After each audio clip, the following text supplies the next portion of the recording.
All right, guys. Welcome to episode number 2 of Breaking Bolton. Again, I haven't streamed in a while, so if you can hear me, see me, and everything looks good, please let me know in chat.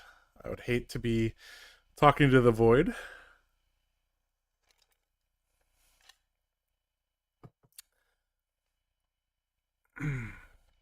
So on today's episode, we're going to be talking about primarily the combo deck, but we're also going to be taking a look at hybrid builds, combo fatigue, and combo Raiden in particular. Okay, Pat says that everything seems fine. Okay, that's good. Okay, so again, I would like this to be as interactive as possible. So uh, if you have any questions, just leave them in chat. I will take a look at them and give you guys my thoughts on things. Okay, so on episode 1 of Breaking Bolton, we went over why we thought that Bolton might be a good choice for Worlds, mainly piggybacking off of Nathan's stream from last Wednesday. So I'll just summarize it here for you guys. If the top decks are Dromi, Icelander, Dash, Katsufai, and Bravo, Bolton's matchup spread actually is quite decent against most of those, with the exception being Icelander. And it's possible that Icelander is actually going to LL in, 5-6 days from now. So I don't think the chance is very high, but it is possible, right? A win in Melbourne would do it. I think if Icelander doesn't win Melbourne, there's basically no chance for her to LL. She's not really raking in the LL points very, very quickly. Okay, so I have made a little Google Doc here going over all the matchups for combo, and let's run through it now, because this has actually changed quite a bit since combo was the cool thing to do with Bolton. A lot of builds nowadays are just going pure Raiden, and they're forsaking the combo, especially because Bright Lights provided nothing for the combo deck, basically. That really kind of deflated a lot of people, I think. So let's take a look at that. All right. So here is a little Google Doc I made. I'm going to turn on dark mode so I don't sear all your eyes. Oop, that's not the right button. Okay, there we go. Nice and it's nighttime. We gotta have the dark mode on, right? Okay, so I made a list of like the main decks and the threats that these decks pose to combo, and then we'll go over some deck lists that I've created. Okay, so let's just quickly catch up on chat, and then we'll go through this document here. So let's go Bolton, also known as Man I Love Bolton, MILB. Love to see how you think combo will work with Icelander still in the format. Well, I have a very, very, very specific sideboard for Icelander. Let's just put it that way. Is that a deck you'll have a switch package? I don't think you can run a pure combo deck anymore. I think it either has to be combo fatigue or combo Raiden. There actually might even be a way to build all three of them together, because a lot of the cards overlap. We'll see. Will you like the approach how they did with Outsiders with hybrid class cards and heavy hitters? Yeah, I mean, the next set should be really cool. I'm kind of in a wait and see holding pattern at the moment. But at minimum, I think we're going to see some axe support for Warrior, and probably Guardian and Brute would be pretty cool too.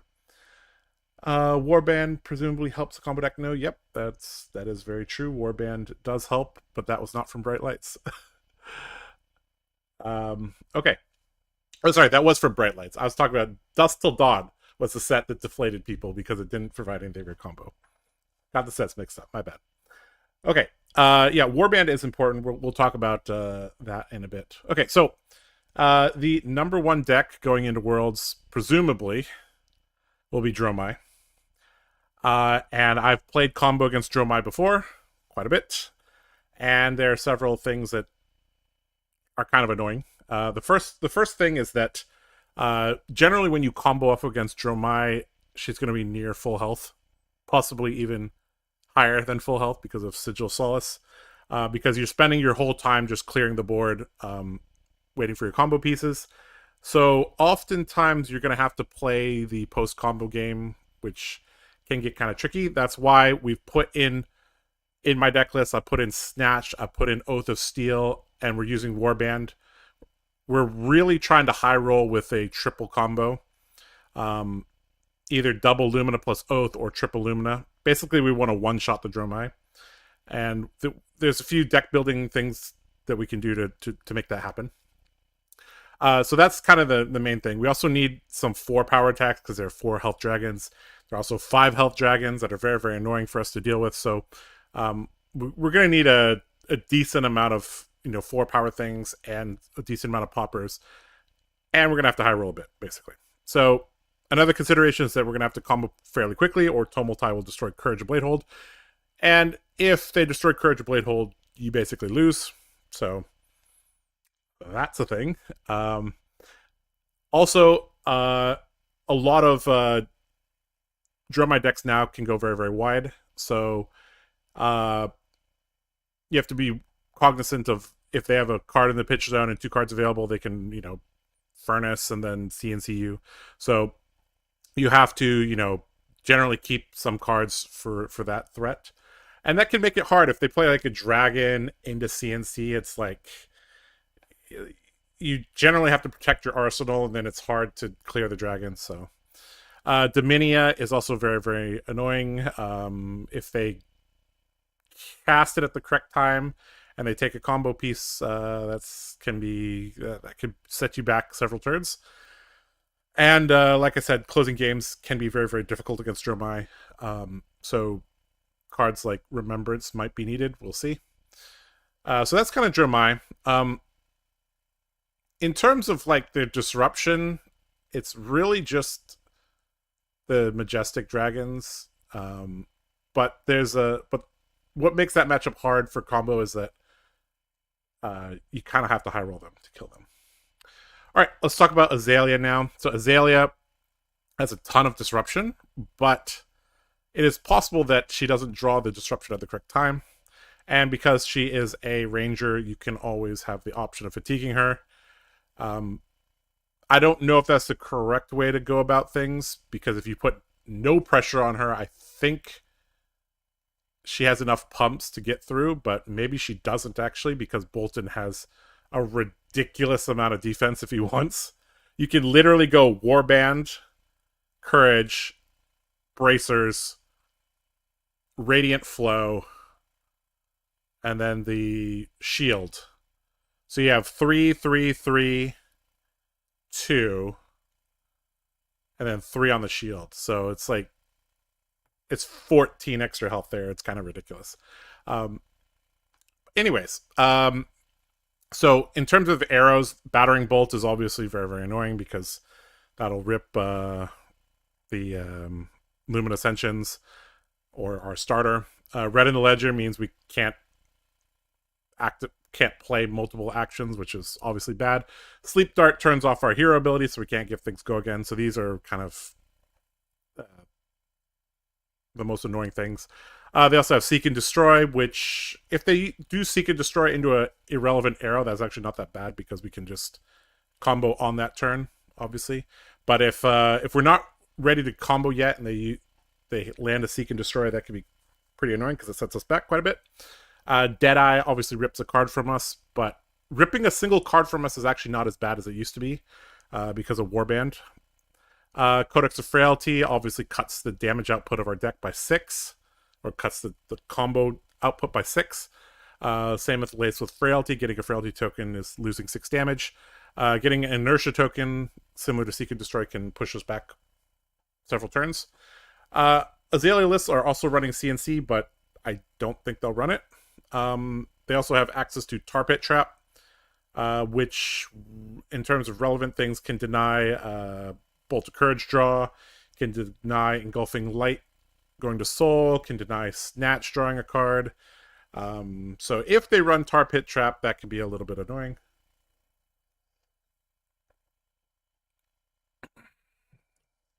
All right, let's see. I think we'll see hybrid weapons and heavy hitters, a Brute Guardian Hammer or Club, and a Guardian Warrior Sword or Axe makes too much sense, yeah? Yeah, Bastion was the card I was talking about. The shield. Okay, okay, so that's Aelia. Can be potentially quite annoying. Okay, so for Bravo has a ton of things, actually. Just the main ones that look out for a CNC, Crippling Crush, Spinal Crush, Starstruck, these would all be very, very, very disruptive. Crippling Crush, like,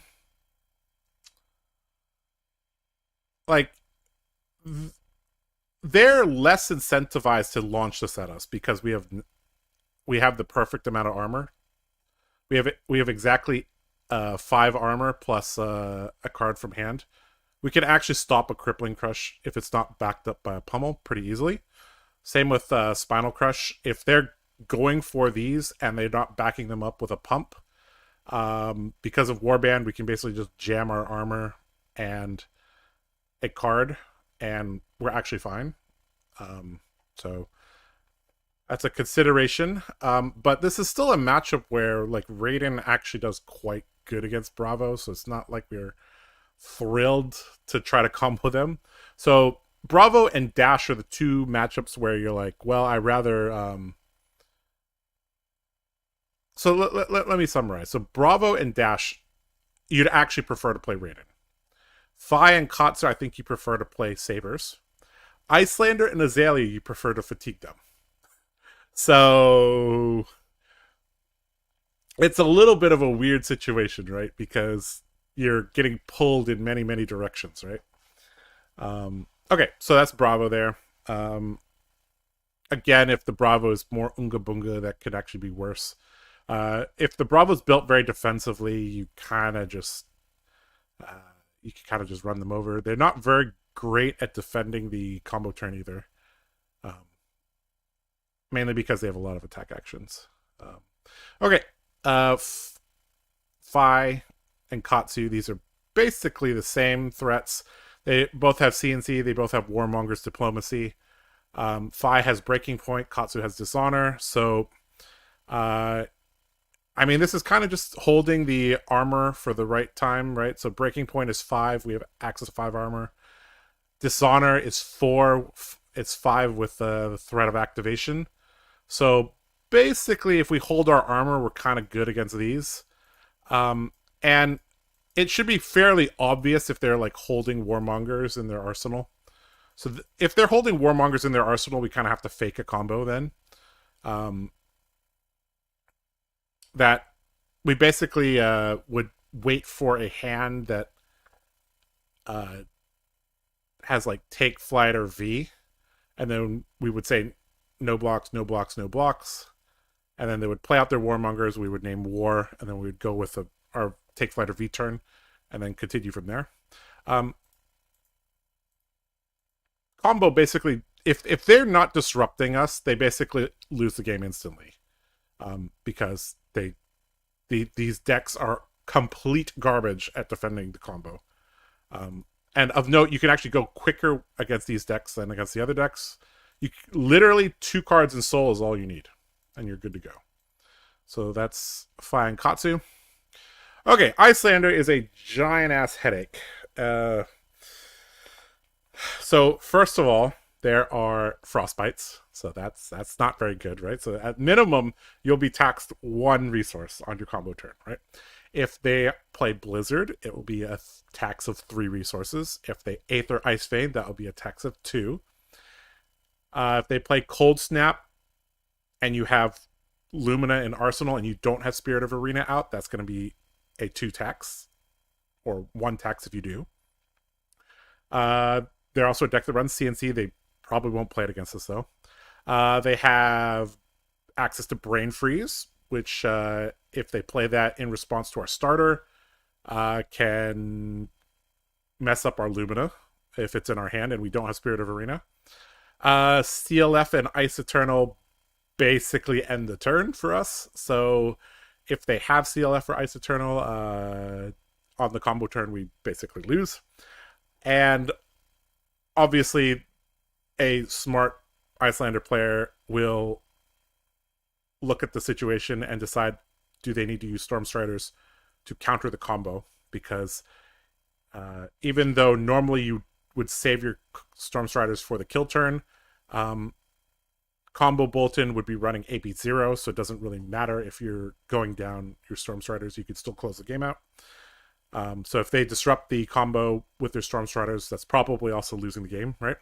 So basically, all of this together means it's basically suicide to try to combo Icelander. That's the TLDR here, right? You can.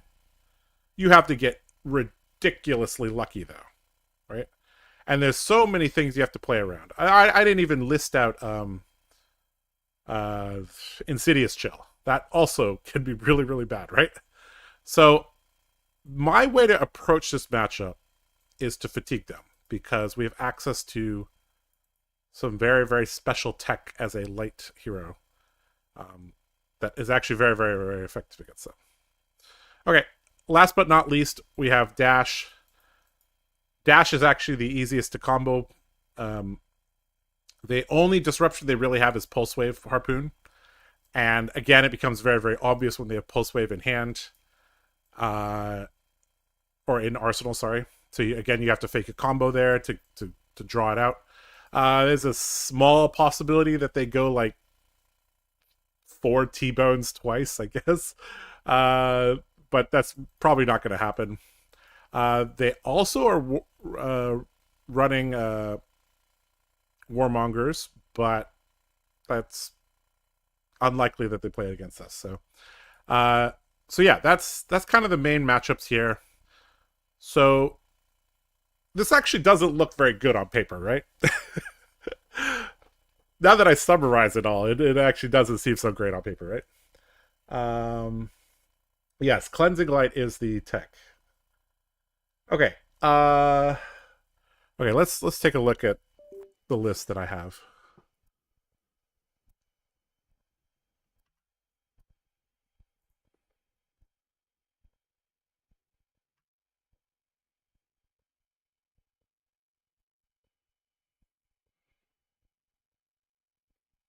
Hmm.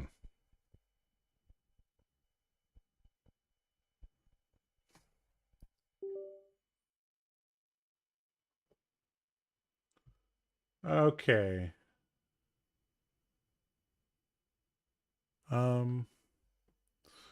Let's see here. Okay, my electricity just flickered there. Am I still live right now? I think my webcam also stopped. Is something going on? Hello, hello?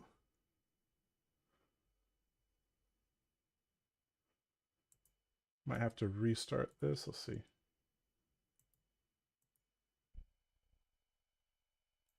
Okay. I think it's okay now. Yep. Yeah, the lights were flickering and something happened. Okay, I think we're okay now. Yep. Okay, so here is the frozen but with audio. You can hear me. Okay, I restarted my camera, so it should be okay now. Okay, just that's kind of weird. I don't know why that happened. Okay. Okay, everything seems good. Okay, so let's talk about the list that I'm going to propose here. So we've kind of established from this that we can't rely purely on Saber combo. So we basically have to build a deck that incorporates Saber Raiden or Saber Fatigue. There probably is a world where you can actually go Saber Raiden Fatigue, but we'll work on it piece by piece, right? Okay, so here's the deck list that I got. So this is primarily a combo deck, but it also has the ability to fatigue if it wants, right? So the core of the deck, let's see, let's make this a little bit bigger here. So the key tech here is that we're running 9 Bolt of Courage, we're also running Snatch, and we're running Oath of Steel. So these pieces, in combination with Warband, allow us to high roll. Because if we draw a card from Bolt, or we draw a card from Warband, that means we're digging extra cards into our deck. If we find a Oath of Steel, or a Beacon of Victory, or a Lumina Ascension, the game basically ends. Same with Snatch. So the beautiful thing about Snatch is that on the combo turn, we can actually Warband into Snatch as our starter, which is pretty nice. Other than that, this is a fairly standard deck list. The yellow count might be a little low, and the blue count might be a little bit low. So some considerations might be to move the Valiant Thrust to yellow or blue. But yeah, other than that, it's a fairly standard list here. We're running all the standard stuff here, right? But I guess the spice is in the sideboard here.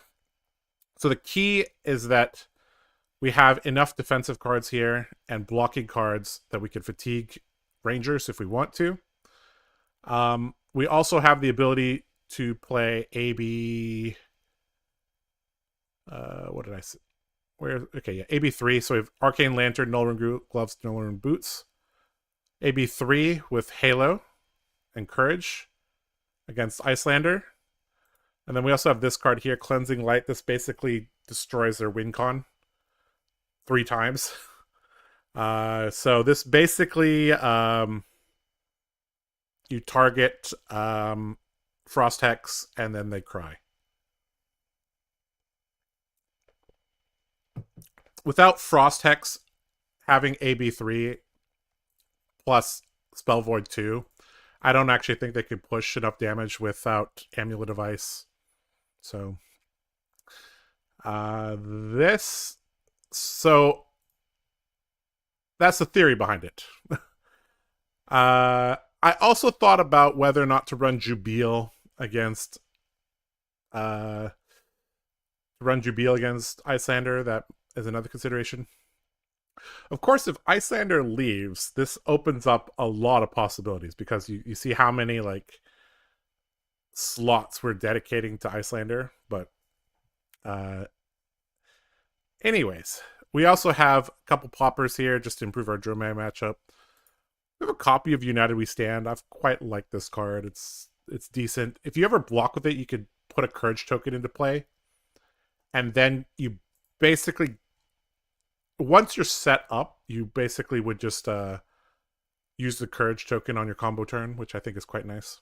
So, yep. What do you think about Halo hacked to reality tech into Icelander? Yeah, hacked to reality is also really good. I've been experimenting with so there's this card here, Hacked to Reality. There's also Smash in Good Time, and this was quite nice. If the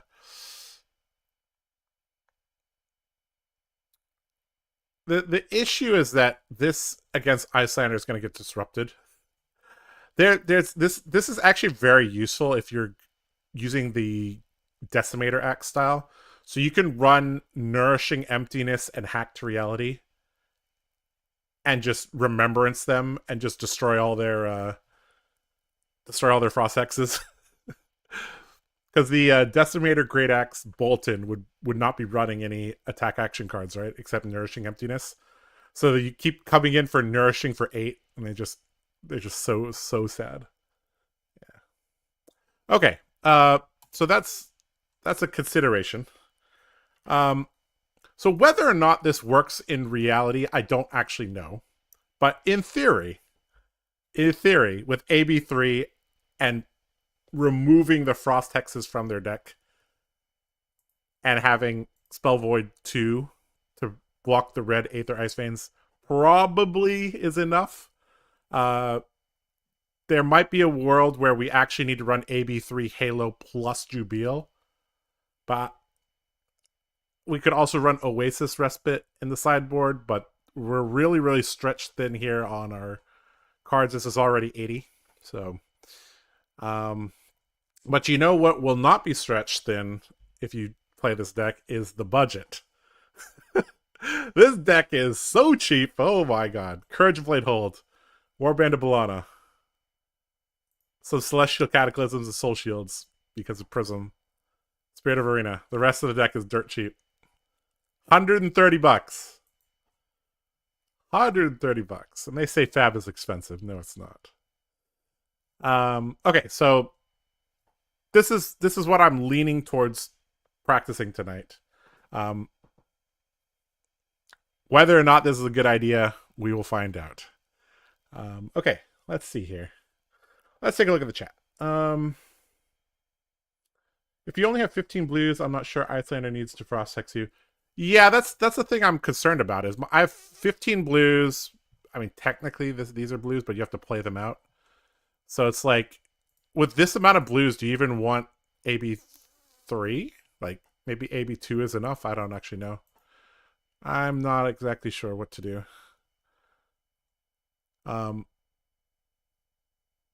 I'm wondering if AB2 plus Jubil is actually better, because you basically hold a blue, you swing Jubil, then you have 2 resources to, you know, AB a little bit. This is all theoretical. I will be honest. People have said that this was like the card that jumped out to me the most from Dusk Till Dawn, because I was like, oh, destroy target blue aura. Well, there's a lot of blue auras I don't like. I guess the issue is that also deploying this opens you up to a lot of damage, because you have to pay 3, you probably have to use your action point, and then you probably have no cards in hand, so you're going to take a chunk of damage there. So honestly, combo Raiden might be better into Icelander. But even full power solo Raiden decks don't do that well against Icelander.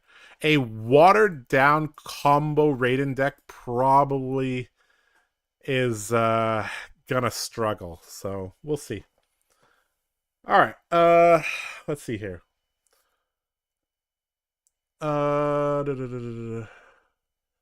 What does DGA Bolton look like right now? What is DGA Bolton?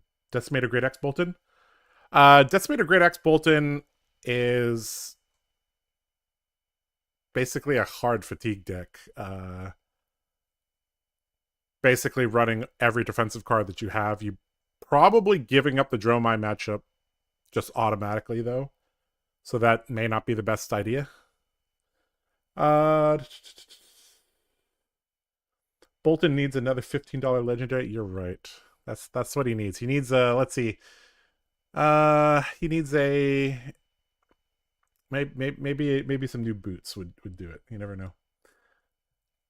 Or another necklace. I don't know. What's the plan versus ninjas? Seems like an auto loss if they see a warmongers before you combo. Yeah, that's another thing that I'm worried about, is that, like I said here, like, it was already quite annoying, because if they presented these things on a turn where they're going wide and you want to keep your hand, you basically took 15 damage for no reason. So if this is the same thing, as they go wide and then end with warmongers, it can be pretty rough, right? Yep. Can be quite rough. It is very possible, guys, just so we're clear, chat, that, like, combo is, like, really bad. Let's just be very, very clear here. We are trying things here. We are trying. We're attempting to break Bolton. I'm not saying that Bolton is broken yet. Okay. You running AB3 into me? Into Kano? I think you run the Halo plus. I prefer to combo Kano and then with the Halo. Maybe Halo plus Nilrun gloves actually, and then Courage plus snaps. That might be the way. I don't know. That's what drew me to this game. Buy the equipment you want, spend the money in the generic stables, and most decks are $100 or less for the rest of it. Yep. Room for Iron Song Versus or Braveforge Bracers? Probably. The original version of this deck ran the shield plus upgraded gloves so they could fatigue Lexi. I after a while I realized I couldn't quite fatigue Lexi. It got close, but it couldn't quite do that. But I do think if you have like all the defensive things, you probably could fatigue Aelia. Minus Codex. I don't know what you're referring to there. Same as Dory. Again, not sure what you're referring to. I see. Is Great X Dory any better into Dromi, or is it about the same? The benefit of Great X Dory is there's a chance that the Dromi sides out Rake the Embers.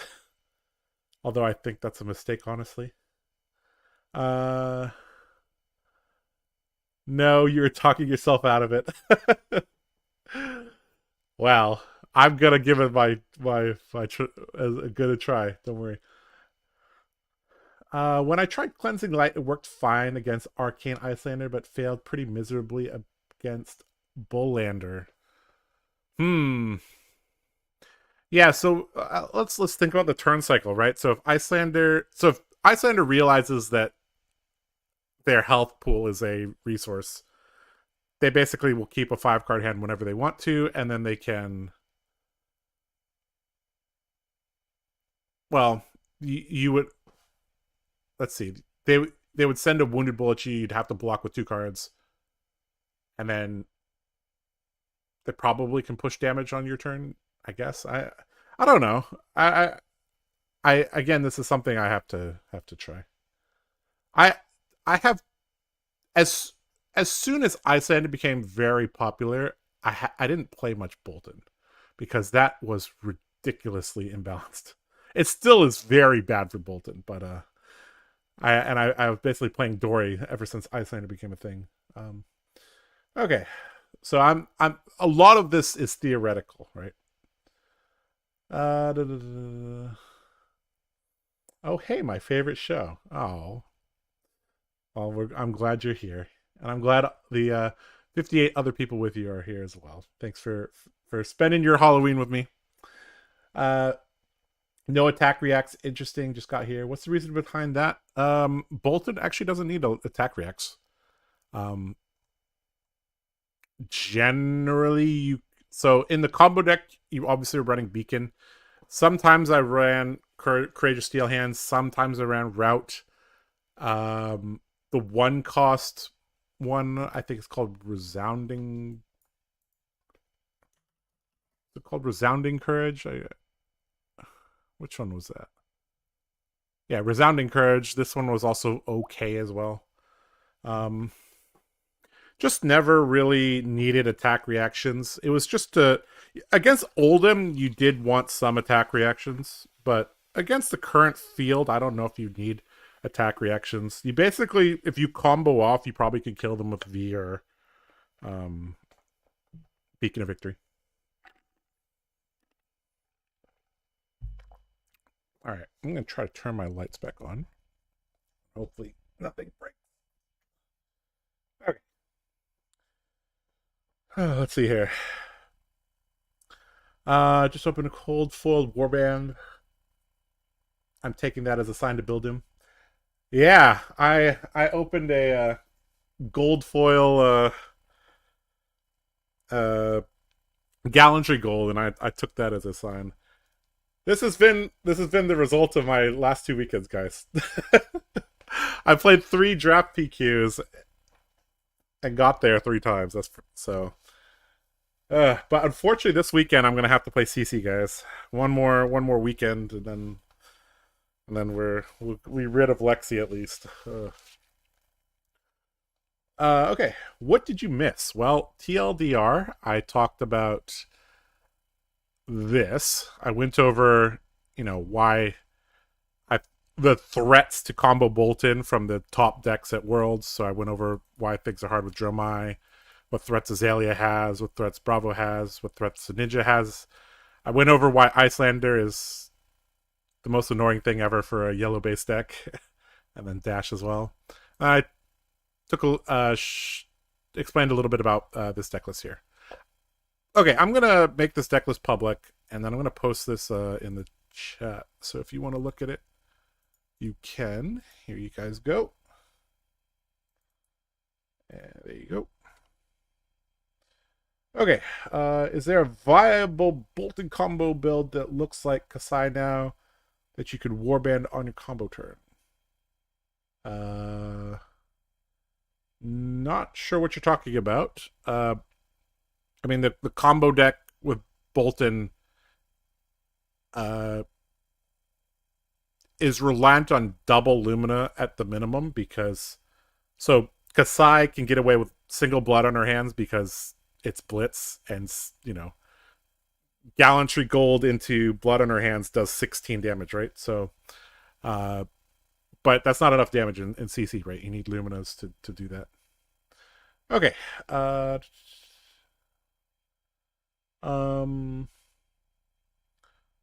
really value Steel Hand. It's basically go again and +3. It feels like. Yep, it's good. It blocks for 2 though, so that's what makes me. If it blocked for 3, I'd include it automatically. All right. Enough talking and theorizing.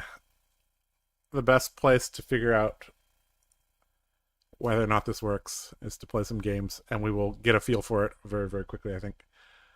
All right, let's go to battle. Okay, again, we'll call it Post-Lexi games, please.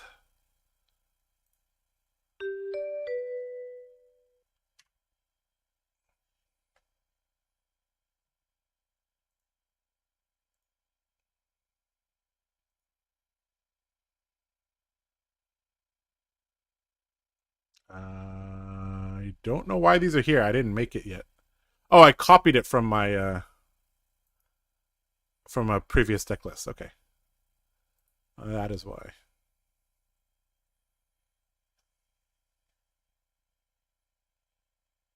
I mean, not relying on the combo cards. Uh,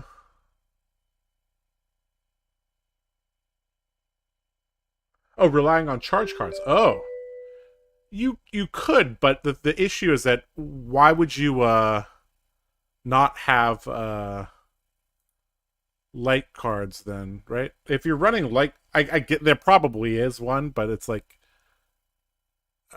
okay, so we have to decide whether we're gonna try to combo this Aelia or let's try to combo them. Let's see how that goes. So we'll run our Sabers, Warband, Courage, Gallantry Gold, and Snaps, and then we'll run our defensive package here. So we'll run our Soul Shields, our Sync, our Reinforce, our Fate. That brings us to 62. Do we want Spirit of Arena?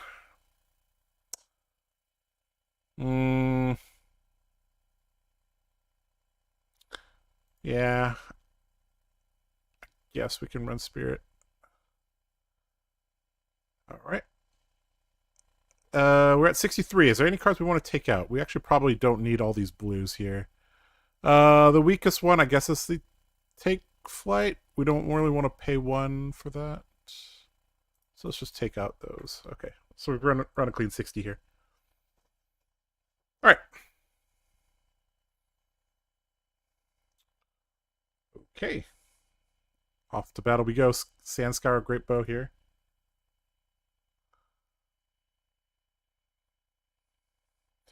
Um,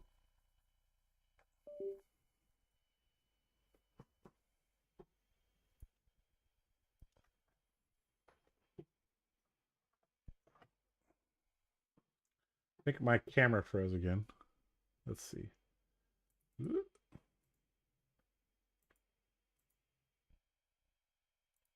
Yep. Okay. All right. So he just loaded in pass priority. Um,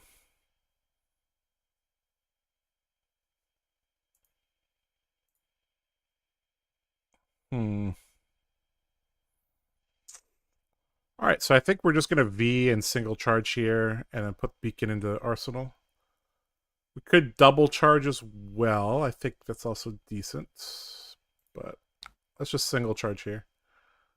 And we're not going to give it go again, so we might as well just preserve the Valiant Thrust in our deck. So, like that.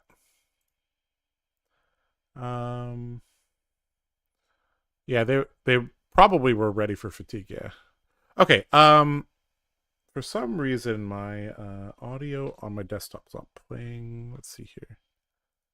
Let's see.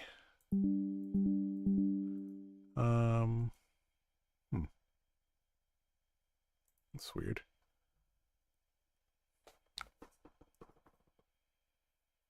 Trying to fix that. Let's see.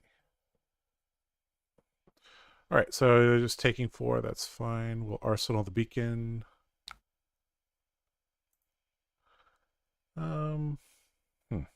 Yeah, that's weird.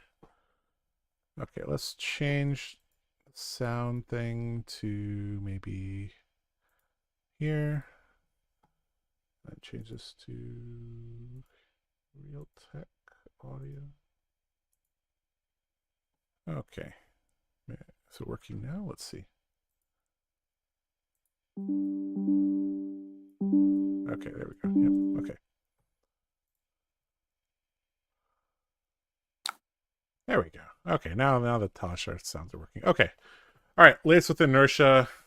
Obviously this is quite bad. Ironically, we have our combo already.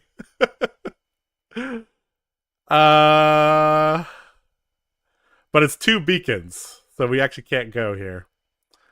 So we just have to block, and we'll probably just charge on our turn.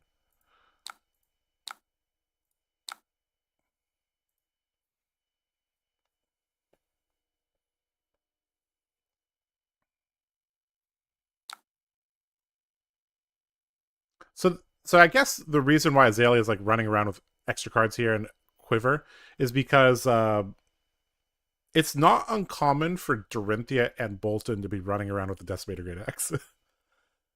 It is somewhat common, actually.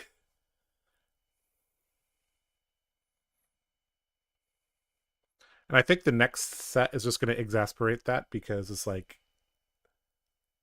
if Warrior has even more weapons, they could literally be running anything. It could get quite crazy.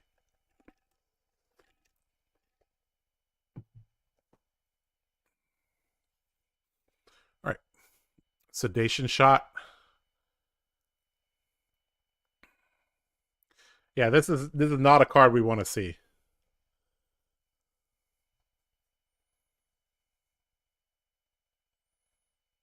We also have to keep in mind that Aelia will have not Brave Forge, Bullseye Bracers.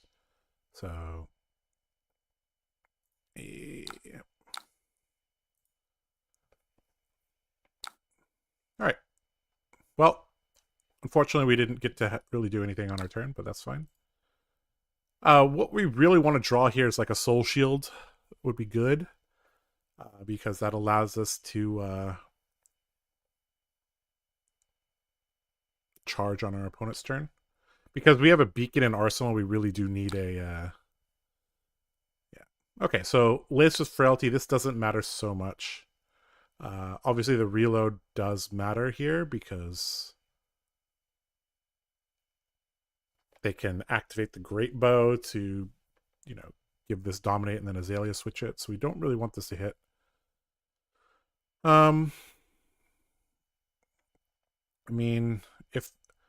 yeah, we're basically just blocking this turn. It doesn't really matter what we block with here.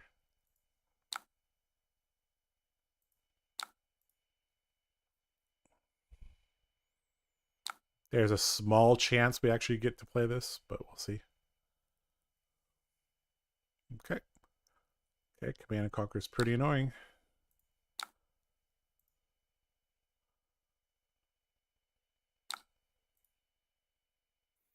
Okay, we'll play Reinforce the Line on our Engulfing Light.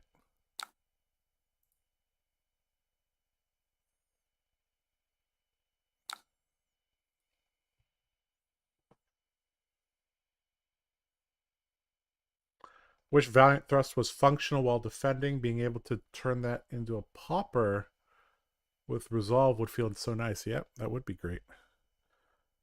Okay, we have our combo. We actually can go. Holy shit. It's a little bit of a threat here though, because we actually could get. Oh, this feels bad. Basically, we have to take a chance here. Does this Aelia? If we had one more soul, this would be perfect, right? Okay, so I guess we're just gonna have to rely on the beacon pushing the engulfing light into our soul. Snap it. We'll have 2, and then yeah. All right, so we're not blocking this turn until the end of the chain. Then we'll throw these on there. All right, we're going, boys, with 1 soul. 1 soul, baby. I hope this is enough. So we're going Engulfing Light, Charge, Valiant Thrust. Beacon it. Grab Lumina. Snap it. Oath, Lumina, Lumina. And hope we get there. Alright. We don't want to see something like red in the ledger here. Sleep Dart would also be very annoying here. Love seeing Oath of Steel. I love Oath of Steel. This card's amazing.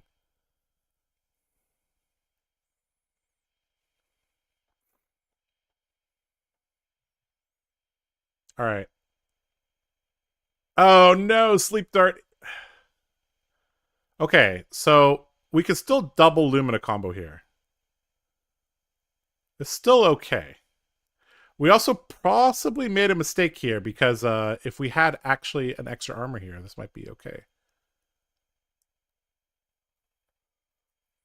All right. Falcon Wing here as well. Premeditate. Okay. Mm-hmm. Well. Okay.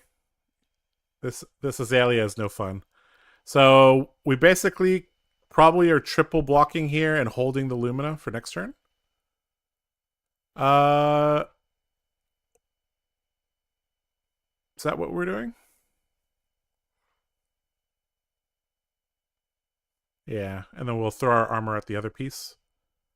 But that's actually not very good because we still need more soul. So actually, we probably are just going to pitch the Lumina and swing. As bad as that is. Because we would have to draw a hand with Engulfing Light with just 1 soul, so. Unfortunate. Does this have Dominate? Uh-oh. Hold on, then. Let's see here. So, okay, so this is going to hit. That's fine. So, actually, we could go up a soul here. So, we just throw 1 card here, Engulfing Light, charge something, and keep the Lumina. So, let's just do that. Let's just throw this here. We don't need to use our armor here.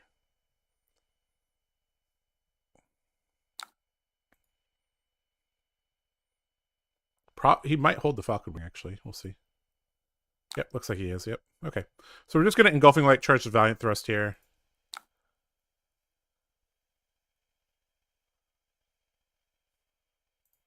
Just to get our soul up higher. Now we unlock more combo possibilities. We'll hold the Lumina here. Yep. Yep, can't afford to use gold. Yeah, it has Dominate, yep. It's something I'm still getting kind of... I don't play much on Talishar, so it's I still have to get used to a lot of things here. Okay, so this is a hand that can go. So again, if If the Aelia does not present a relevant on hit, we can go with this hand. We can bolt charge the sink. And we can actually, depending on what we draw, we could use the card we draw to pay for the gallantry. And then go 6 sabers and then end with Cataclysm. It's a ton of burst here. So let's see if this Aelia has disruption this turn. I hope we get more tools for Kasai, or dare we say adult Kasai. Yeah, that would be cool. So he got back Sedation Shot, which is fine. Inertia Token actually doesn't do anything when we want a combo, so...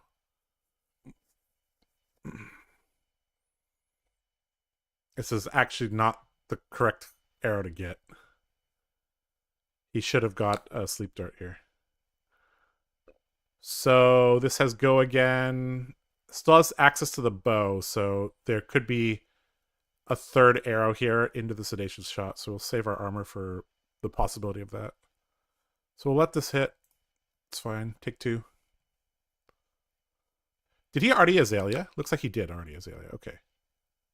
So... And he has to pitch for this. Okay, so there probably is not... let's see. Look at the top area. Face up in your arsenal. Yep. Okay. We're good.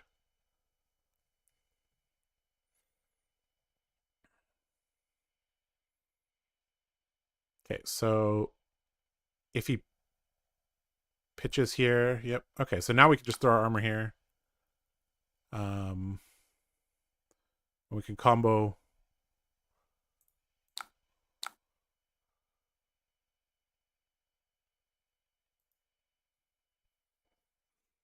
Okay, so this Aelia is very likely dead this turn.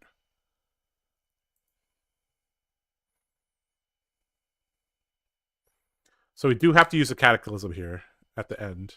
We can't bank it for next turn. Is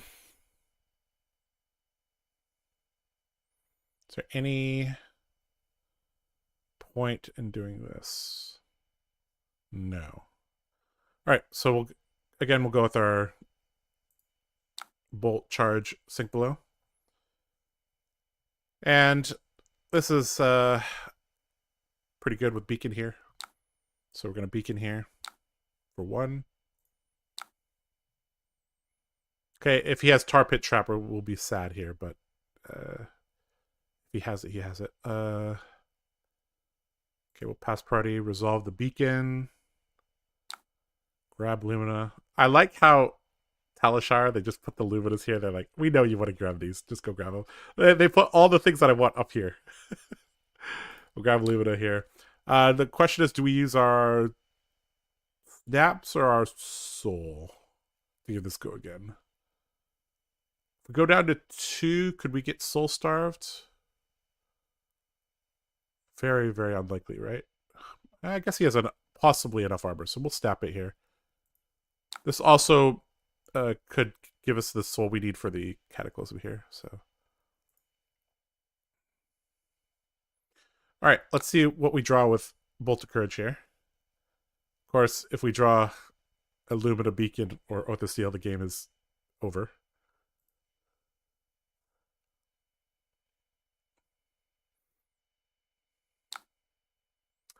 V is pretty good, but we can't... Huh.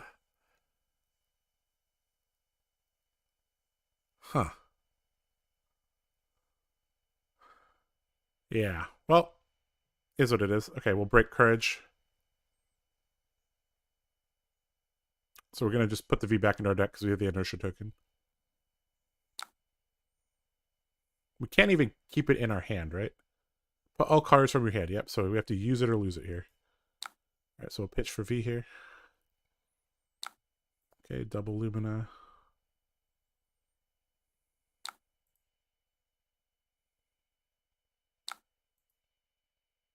Oh, and they have like these little orb things now for the sabers. It's pretty cool.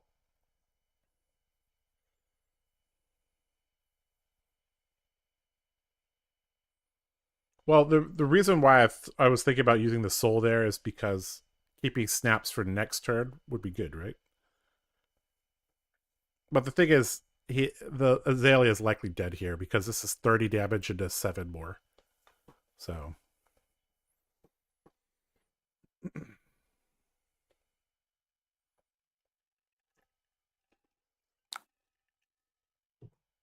no blocks. We'll give it a go again. So we only have, I think, like a 1 or 2% chance to hit 2 non-light cards. So we should be good here. Okay, we were 2 light cards. So in general, if they're not blocking, I like to alternate the swords. If they are blocking, I push with the sword.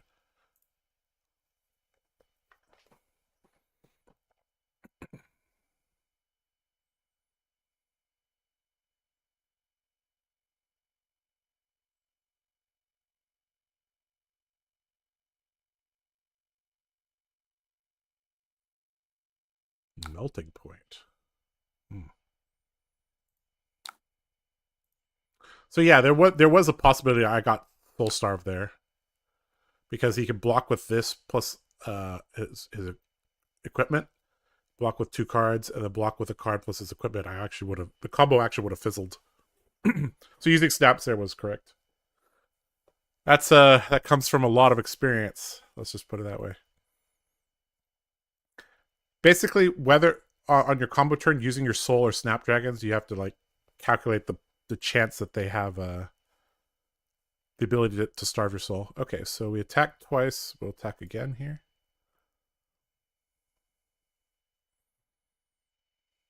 And now we've kind of built up enough soul that we can actually end the turn with Cataclysm, which is nice. Just have to remember to give this go again, obviously. And we should be good.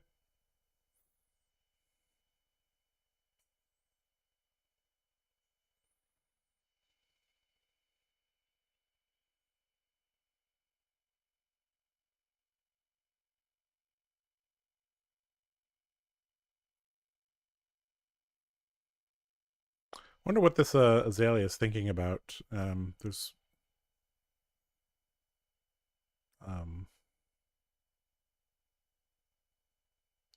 generally most people are not thinking too much during the actual saber combo.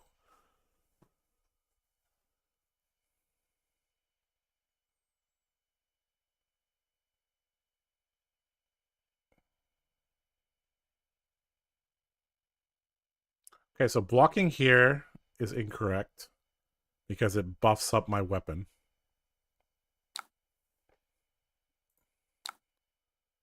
But I guess he's trying to starve my soul or just preserve life. I don't know what he's doing here.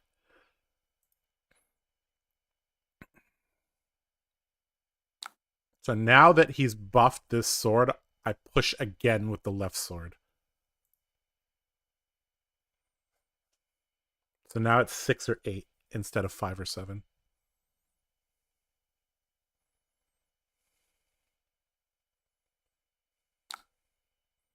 Okay, we'll give it a go again here.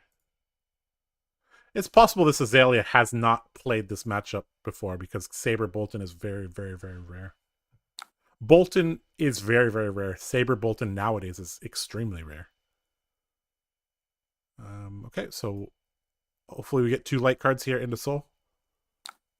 Yep. We lost a V, but that's okay. Still have 2 more swings here.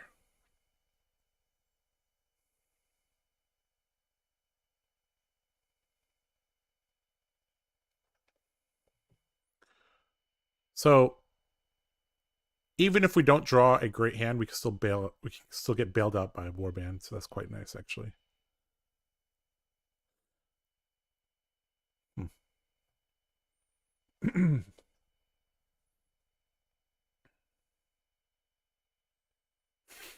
Thinking if they are dead or the rage quit.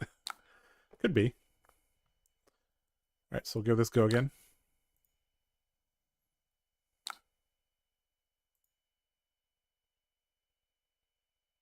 So if we get, as long as we get a card into Soul, we're good here. So this is a trick here. So you might be like, oh, just six. I actually misspoke. You don't go six sabers and then Centauri. Sorry, you don't go six sabers and then Celestial. That's wrong. You go five sabers, Celestial, six saber. So you don't have to give this go again. A little bit of an optimization there, right? Because this has go again. Of course, it reveals what the last card in your hand is, but it saves a soul, so. Yep. Okay, so he's going to basically go to 1 here.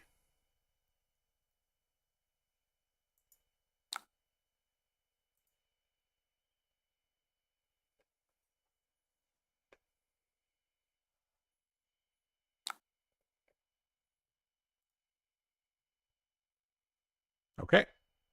And we drew a take flight with the blue, so we should be good.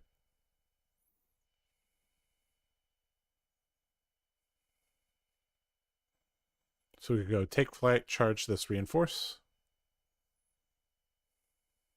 Alternatively, we could... do you want to enable chat? Sure. Again, you guys can't see what he's typing, but I will convey it to you guys. Hello. He's holding a rain razors in hand. Definitely could be. Okay, where did I go wrong, or you just hit jackpot? You should have memorial grounded sleep dart, I think, to prevent my combo.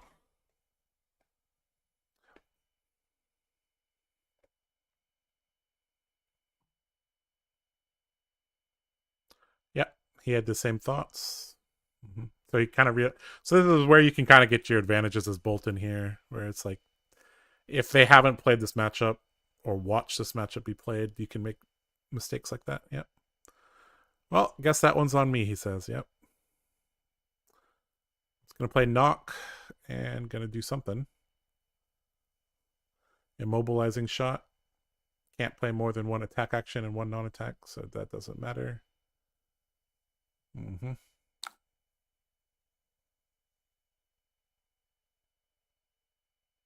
Yep, we're just using our weapon, so this doesn't matter.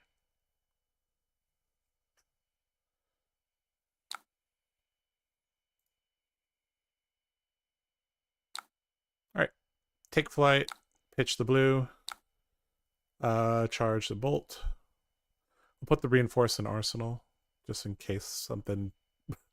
I can't see how this would really matter, but yeah.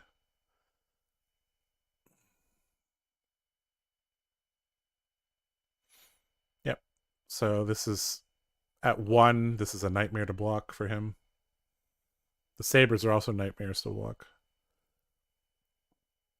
The only way for him to survive is double block the take flight, use the New Horizons on the saber, and then single block the other one. All right, he says good game, good game. Okay. Turn 6 is a little bit slow. On average, you combo somewhere between turn 4 and turn 5. I goldfished 100 games as combo Bolton, and it basically came out to about turn 4.5. So, yep.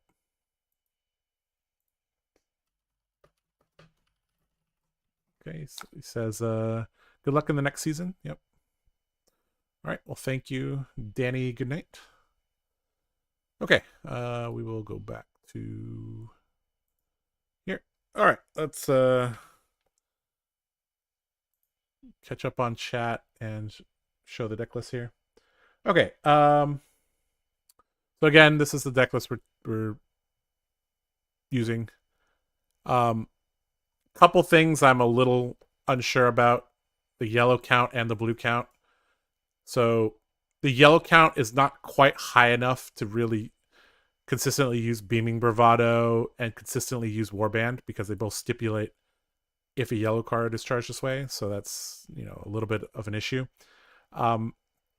Also, we're trying AB3 Cleansing Light against Icelander with 18 blues. That may or may not be the right way to do it. Yep. Other than that, pretty standard list. All right, so let's try again here. So we'll click play on Talishar. Post-Lexi games, please, and create. All right. So again, for those users joining us, we did go over all of this.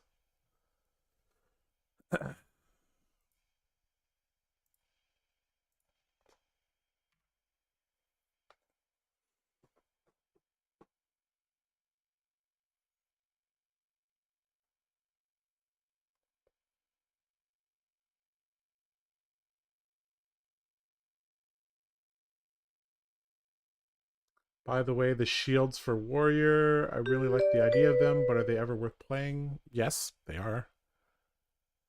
Arakni. Okay. Okay. Am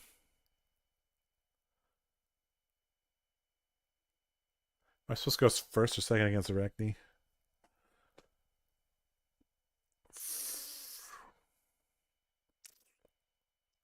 I think second is actually better. But I'm not 100% sure. All right, again, we're going to try to combo Arakni. Again, we'll bring in our defensive cards. And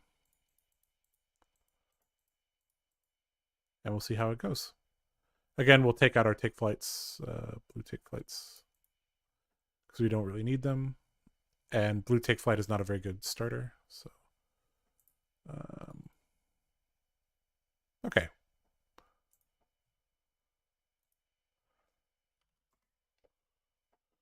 Okay, let's see. Can I get that link again, please? Sure. Here you go.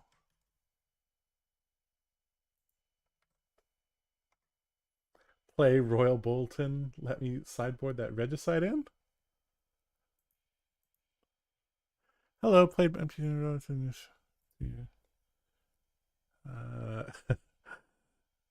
I played a bit of MTG,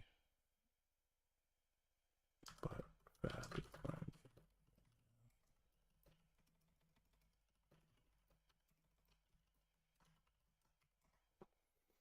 Okay. All right. Let's. I think this looks okay. We'll submit this. Okay. Let's see. I haven't played against Arakni. So let's see. Mask of Perdition. I haven't played against Arakni in a long time, especially since this came out.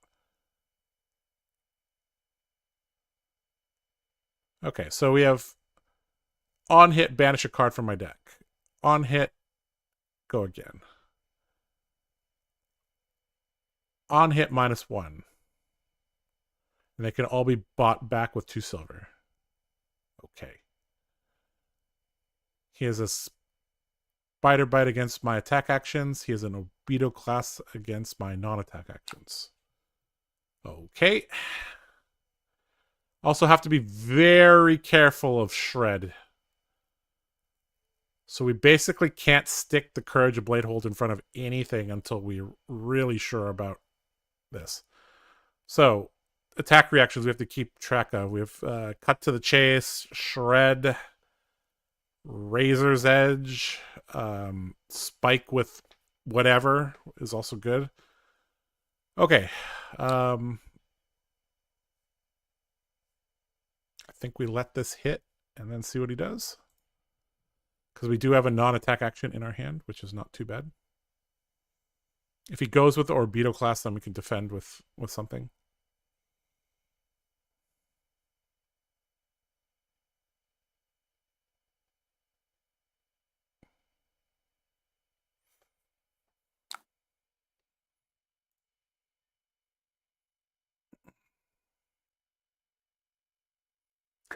Poor person doesn't know what they're walking into.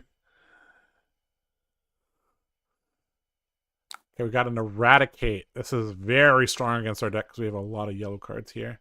Okay, so we're going to block here. Probably Probably with the Bolt here, because we can go Light the Way Charged Cataclysm.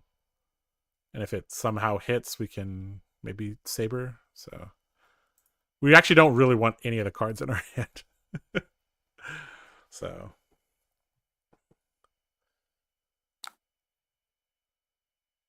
yep, unless it's a non-assassin attack, never use Courage. Yep, that is a good idea. As Axe Bolton with 28 blues, I still needed sigils and healing bombs plus remembrance to fatigue them. With the cleansing light as well. Okay, annihilate the armed. Okay, do we block 6 here, or do we just kind of? Yeah, I'm inclined to block 6 here because we don't actually want any of the cards in our hand. Let's dig through our deck, guys.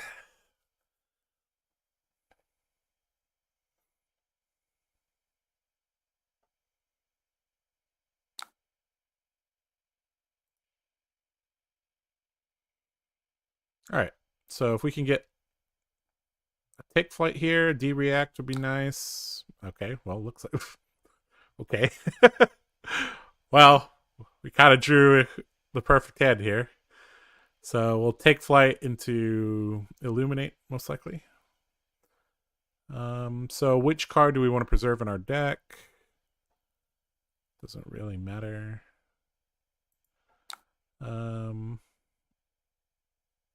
guess Light the Way is technically a little bit better than Engulfing Lance, so we'll do it like that.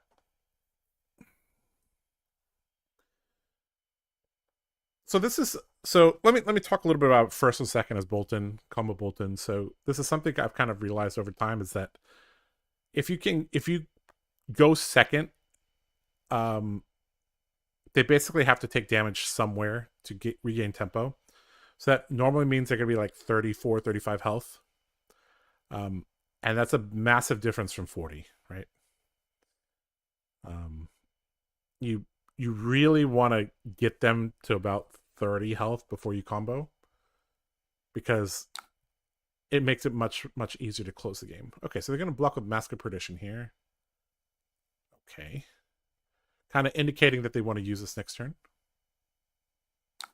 Okay, then we'll come in with Illuminate here. This probably is not going to hit, but if it does, good for us.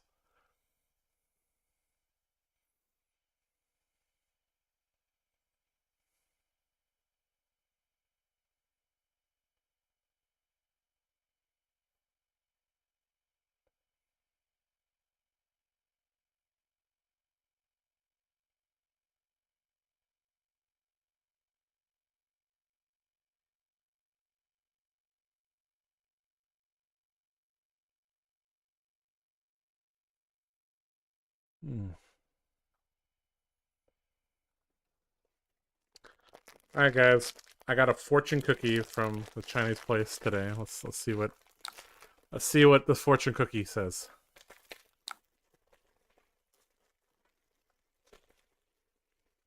Ah, he has a sink below, of course. Okay.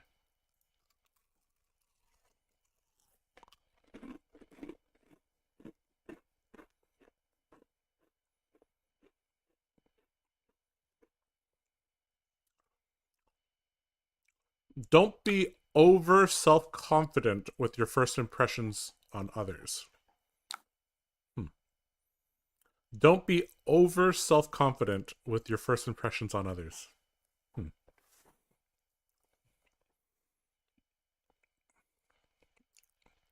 Very interesting. Normally they're slightly more positive than that. This one was like okay.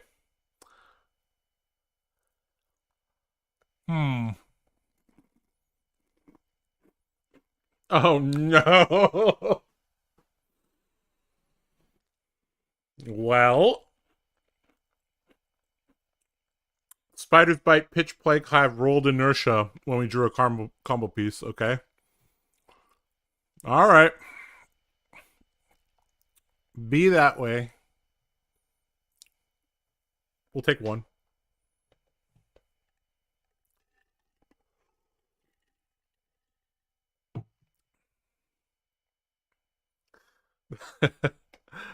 Yeah, if my fortune cookie said play Bolton at Worlds, I would do it.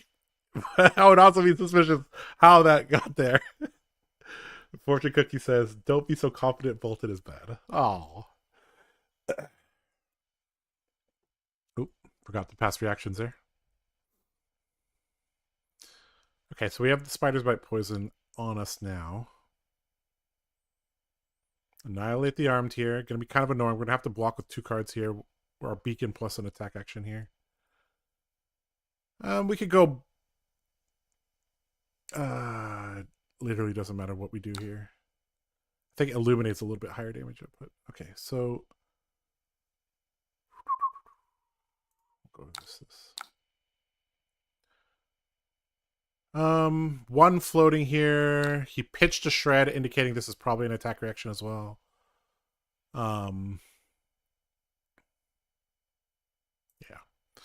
If he wants to play out his attack reaction, that's fine.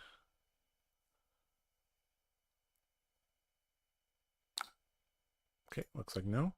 Okay, we'll go Bolt charge the Illuminate here. Even if we draw, we're not going to get to Arsenal it, but that's okay. Got 70 viewers. That's pretty good. I'm glad you guys have all decided to watch me attempt to break Bolton on Halloween.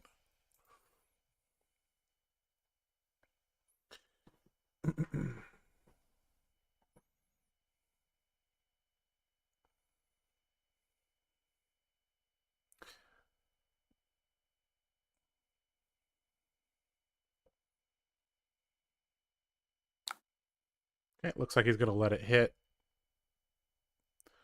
Now would be the worst time to draw a combo piece because we'd have to send it to the bottom.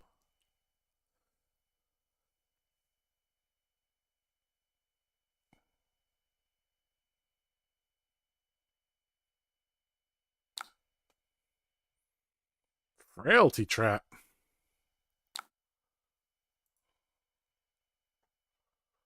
Okay.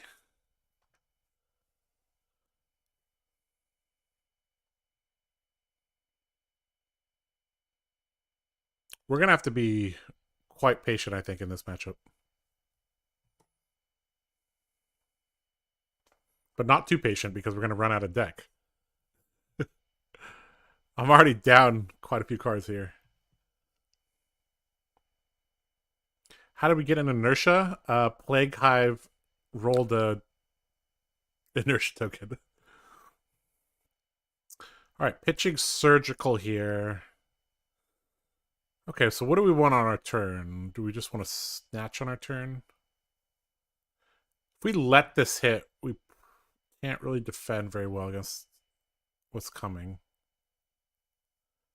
So we could just block with snatch here is also fine.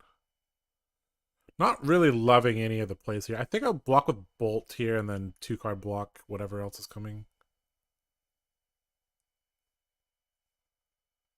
Yeah. Not really liking the... Yeah. Him getting the inertial token there was not good when we had a combo piece. That's okay. When games go smoothly for Bolton, we don't really learn anything. It's when things are not going right, that's when we learn. Oh, what is this? Right, the new card. Yep. So this is real bad. If he has an attack reaction, this is real bad.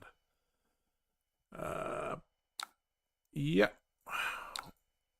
I mean, if he has the reaction, he has the reaction, so be it. We'll take a bunch of damage, but it's fine.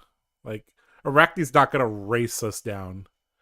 He basically has to disrupt us, keep us off the combo, basically.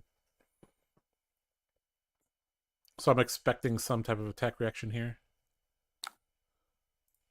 Nope. Okay. So he's wasting a card here. Alright, we're going to send this snatch then.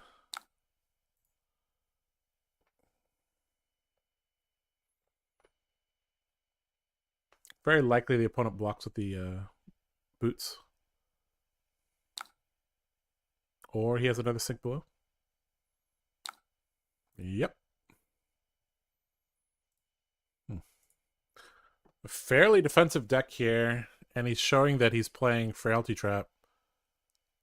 Is Tar Pit Trap Ranger only?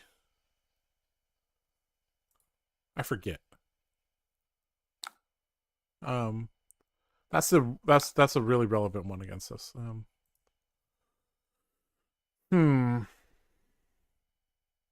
Okay. That is fine. We'll draw our hand. Okay, we have a Soul Shield. Not too bad here. Illuminate as well. Not too bad.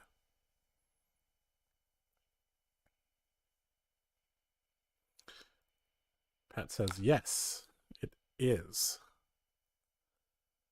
Ranger only. Okay, so Arakni does not have access to that. Okay, so let's see. Spider Bite here again. So if we take this and then we block, we'd have 8 block. 8 blocks should be enough. So we can let this hit.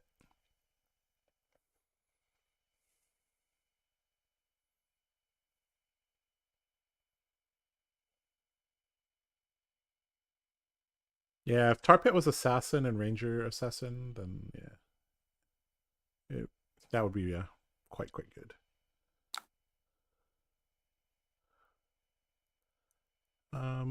Okay. What would make you play dedicated combo Bolton over Raiden or hybrid over both? It's mainly the level of disruption that the opponents have, as well as, so they've printed a lot of things that are actually very disruptive. Like, for example, the Scowling Flesh Bag, the new headpiece for brutes, like that single-handedly makes it so that comboing them is nearly impossible. Warmongers, Censor, there's a lot of cards that are just really annoying. Okay, so again, pitching a Shred, so I anticipate there's an attack reaction there. So if I block 2, that's probably not enough.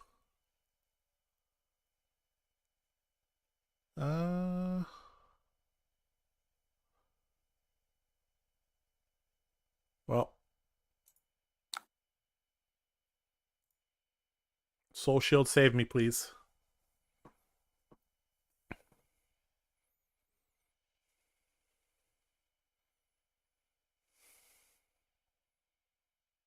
Okay, cut to the chase here. That's good. Yep, so we're going to be good here.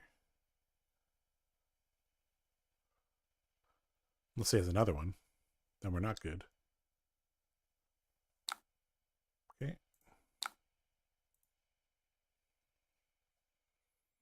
Okay, so this is working us up to our soul.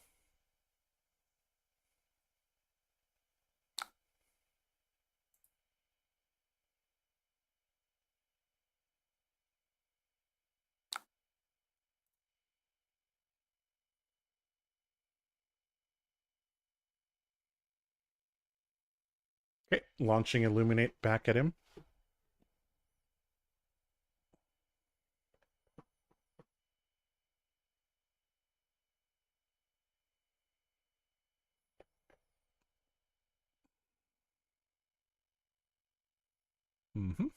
Sure. He's playing Sigil of Solace now. That's a mistake. Might as well hold it just to preserve a little bit more knowledge from me.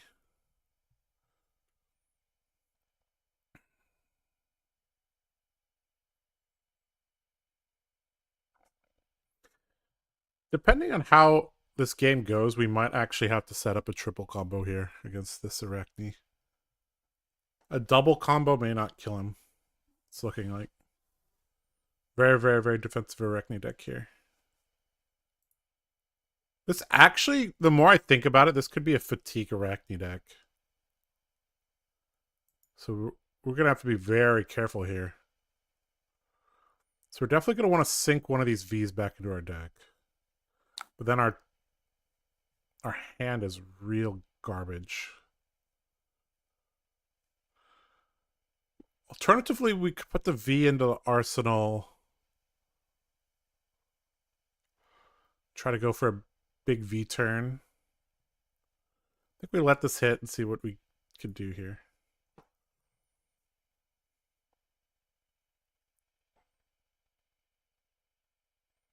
Yep, should wait to preserve bluff. Yep, exactly.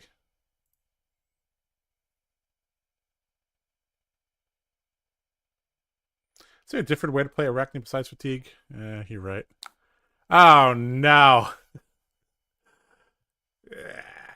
Okay, well, okay, so we're going to lose a V here, but that's fine. Now's a good time to use our courage here. Then we'll just saber with a V and then arsenal to sink, I think is fine. Yeah, this costs 2. He can't just do that without resources.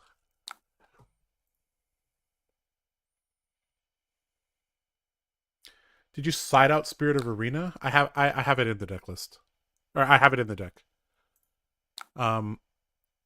So right now I'm starting to think like I've lost 21 cards already from my deck, and he's still at 40. So I probably have to triple combo him or I'm not going to win this game. So that could be easier said than done. So we have a beacon here. We have an oath here. So we still have 7 combo pieces. Okay, none of them are here. Oh boy. Oh boy.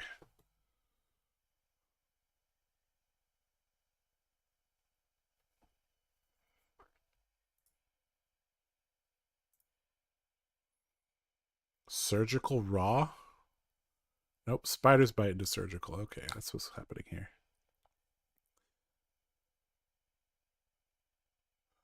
Okay, Spider's Bite pitching Surgical. Okay, that makes a lot more sense here. Do we block this?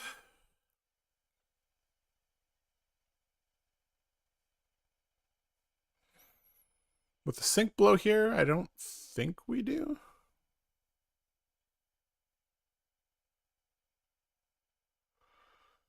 Because we... Our 2-card hands are not very good, though.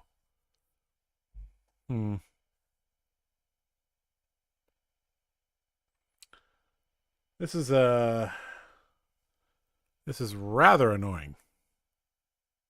I think we take it here. We can't be blocking 1 instances of damage anymore. We really do need the rest of our deck to kill this guy.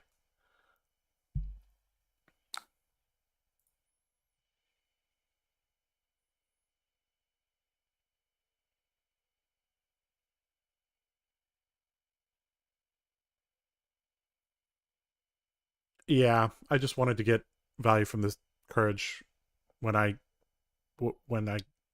had the first opportunity. Because it's very dangerous to block with it when you don't have perfect information for everything.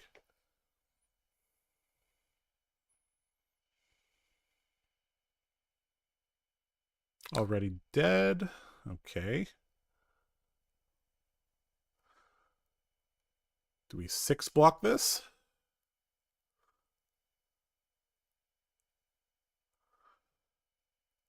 You know what's really weird?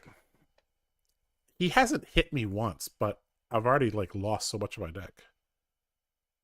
If I triple block this and he has a reaction, then he... I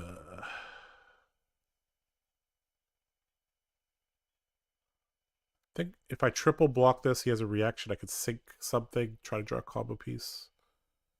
Somewhat likely to draw it. And then just return damage with a single card, I guess. This feels bad.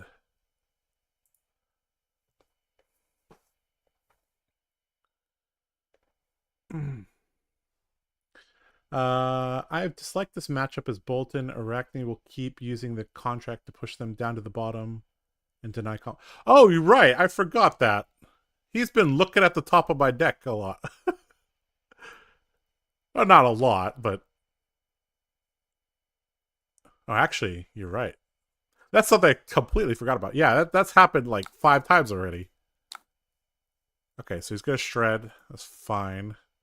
This will only reduce it by 2. Right.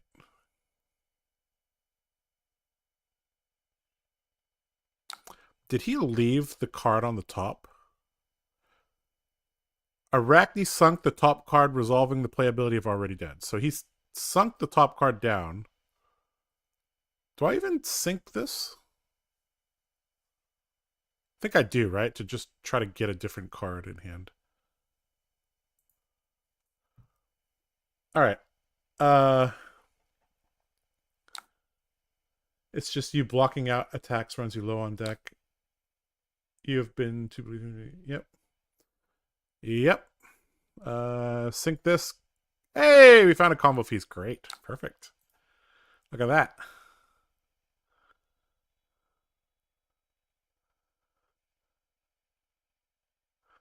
Right. This is something that I've forgot about because I wasn't looking at the chat thing in the bottom right. But IRL, obviously, they would be looking at your deck, so you wouldn't forget. Okay, we have a combo piece. Now, the issue is that... See, this is not quite good enough, right?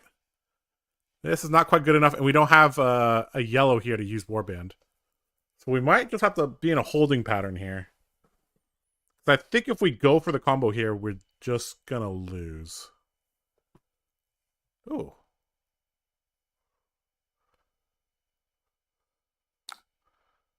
Okay, so we got to make a decision here. Do we combo off here for 30? Or do we go for the triple here?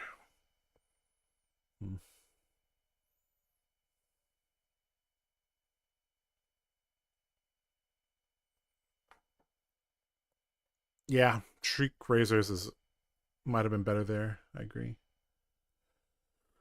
I've forgotten that too. I was like, man, where's my combo? My friend was like, oh, I've been pushing your combo pieces to the bottom of your deck all game. Do we let this hit?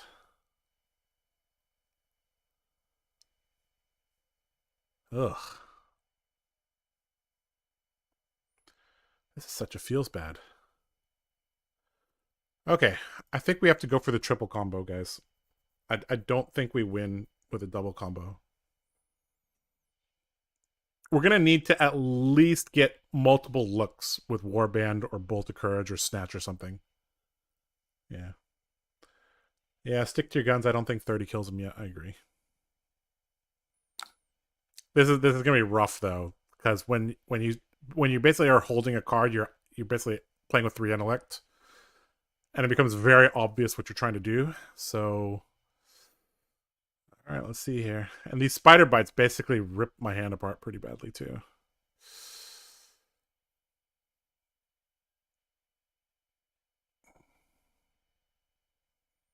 Okay, already dead. Pitching a Fate for scene here. Okay.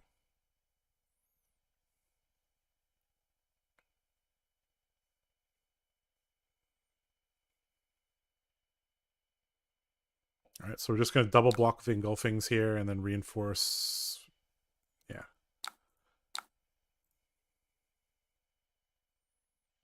Try to dig into our deck.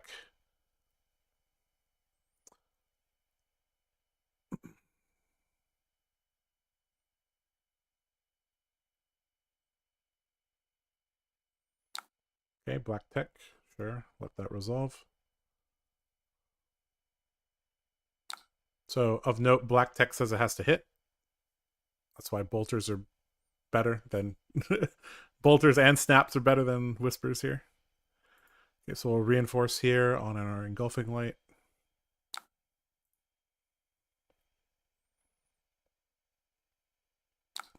Okay.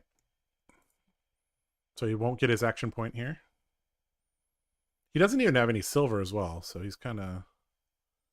Yeah. Okay.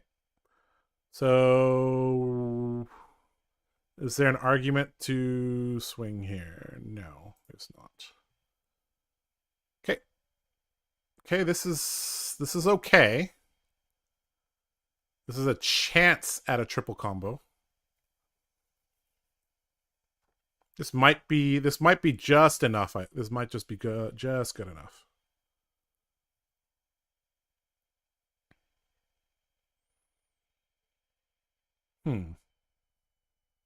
We'll see. We might just be blocking again. But trying to get a triple combo against a guy that can keep sinking your combo pieces is a tall order here. All right, Spider's Bite here. We just have to take this because we might be comboing here.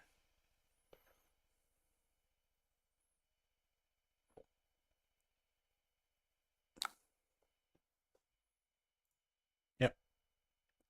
Unfortunately, we might just have to go with this hand.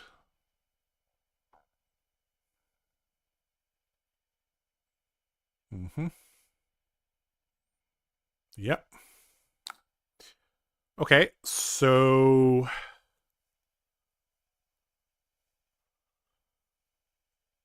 yep.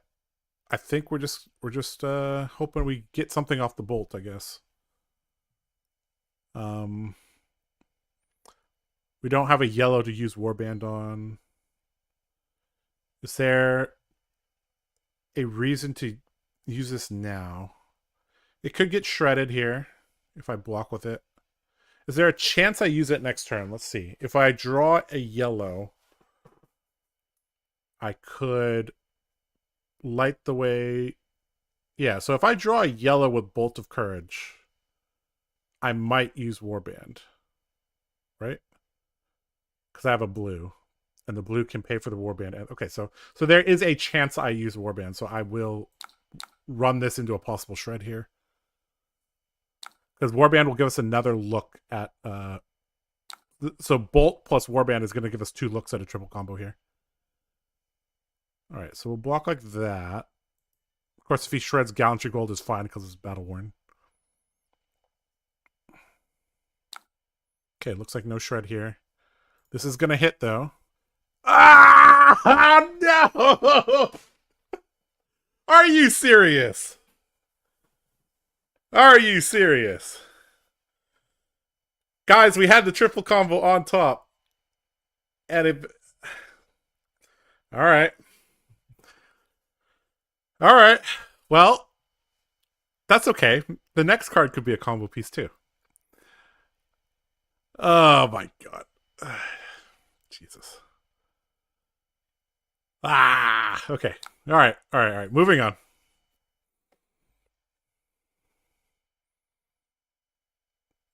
Did the Arakni bottom that? Yeah, he sunk the card, and it just so happened the top card was Lumina.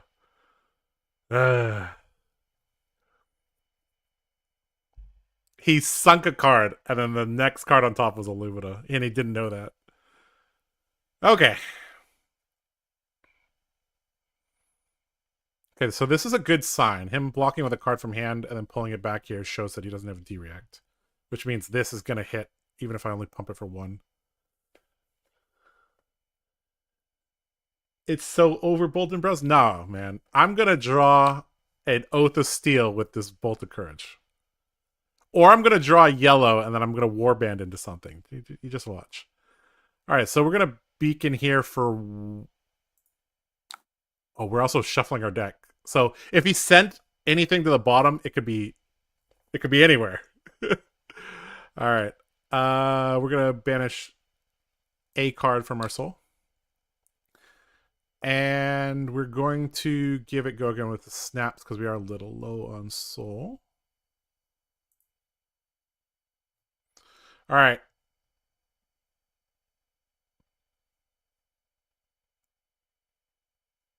Bolt of Courage, draw me something nice.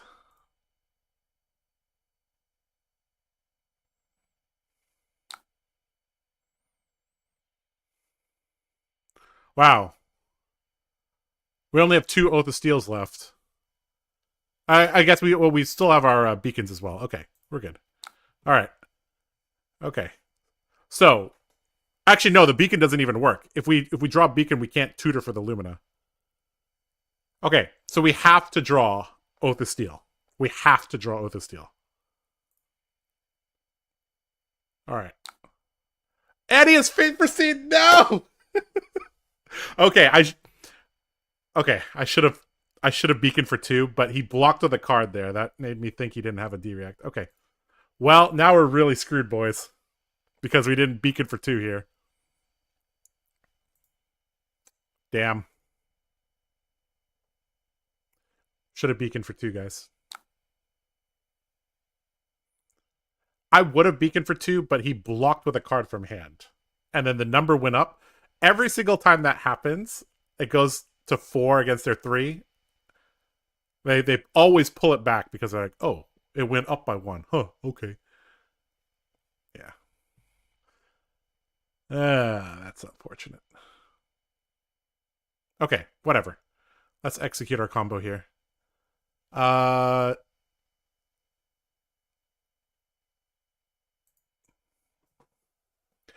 think we actually had to beacon for 2, even though, because we just lose the game if we don't draw here.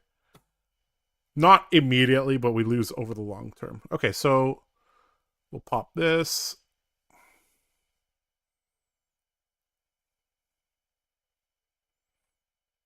Okay, we basically are gonna have to get really lucky with a V combo later. Could you tutor for Oath? You can, but I have to tutor for. Well, yeah. If I drew a beacon, I could tutor for an Oath on the attack. Yeah. Okay, Lumina 1, Lumina 2. You just know the first card that's going to be shown off Lumina's Oath.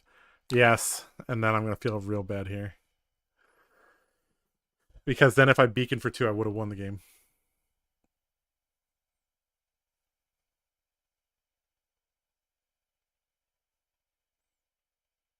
That's a mistake you make once. Like Arakni is a very defensive deck. They obviously have Sync, Fate, and Oasis probably in their deck. So yeah.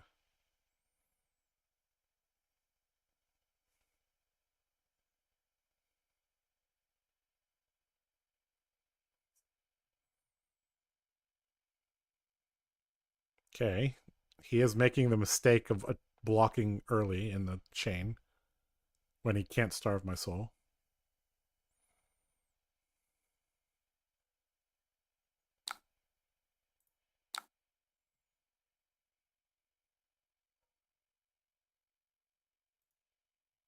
All right, Lumina, reveal 2 cards.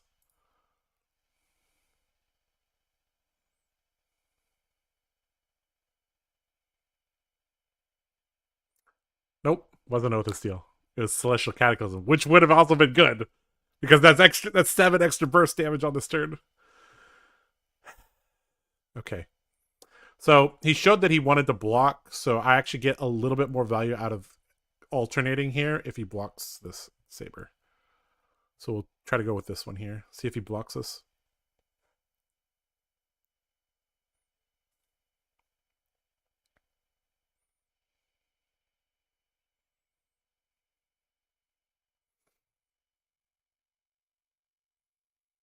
Okay, he didn't have an attack action in hand, so it didn't matter.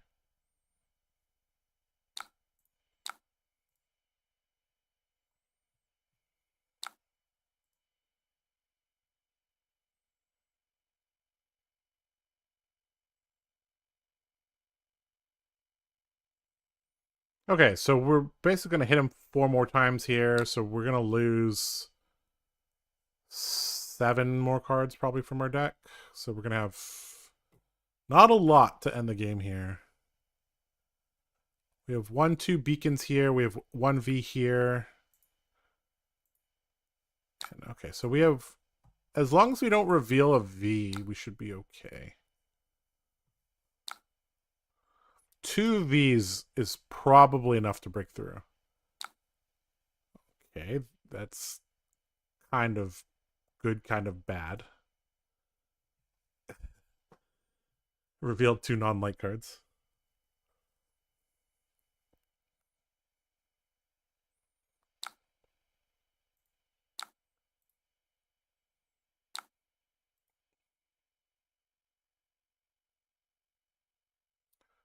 Well, there goes one of our Vs.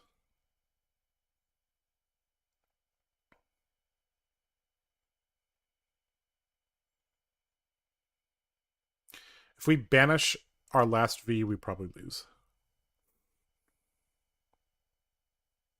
Wait, is this the combo? Yes, this is the Sabres combo.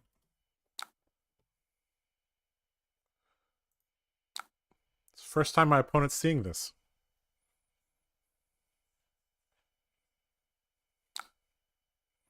He says, damn, that's pretty sick.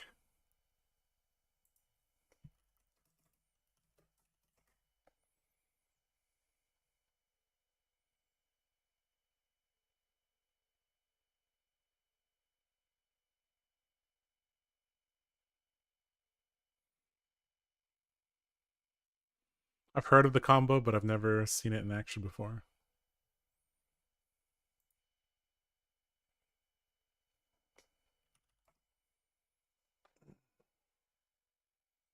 Thoughts on running one copy of Remembrance into matches like this? Yeah. I mean, one copy of Remembrance is useful against Dromi, Bravo, Oldhim when he was around.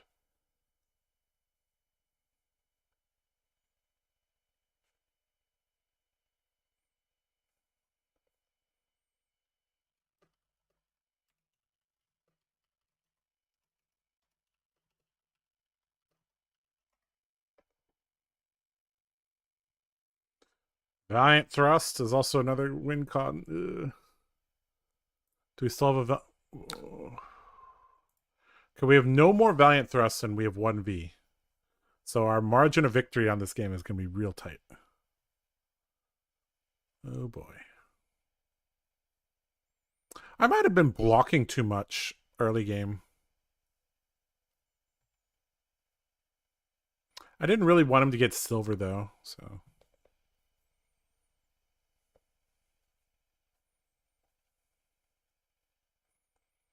Okay. If he doesn't block here, he will be at 10.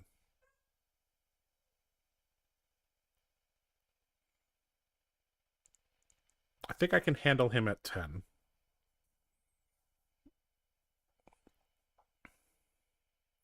Is there beacon left? There's 2 in the graveyard. Yeah, there's a beacon left as well.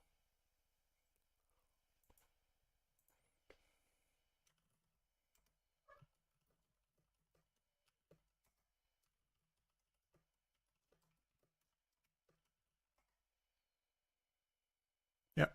Just explaining to him in chat the combo.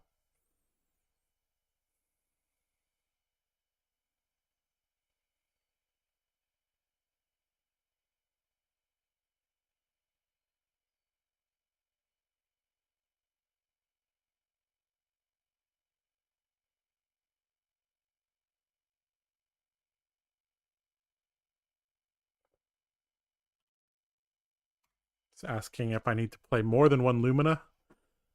Yes, ideally. You can play 1 Lumina. That's called a baby combo. That only does 16.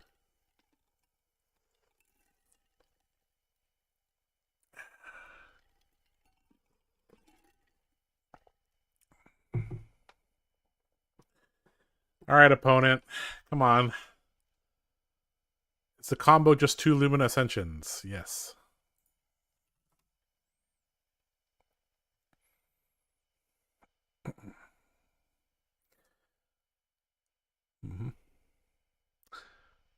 I'm all for, teaching newer players about the game and all that. But I would like this game to come to a conclusion soon. Although this guy is very friendly.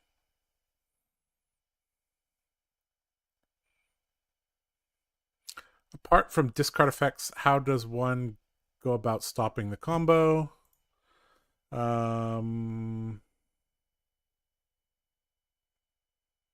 Your hero can put them to the bottom.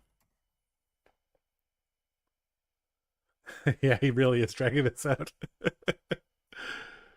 There, yeah. Is there a way I can turn off the? Let's see. Yeah, here we'll do it. We'll show you the chat there.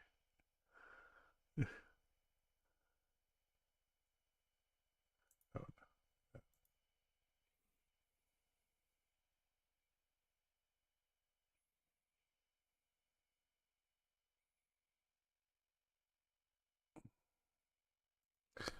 Please block or pass.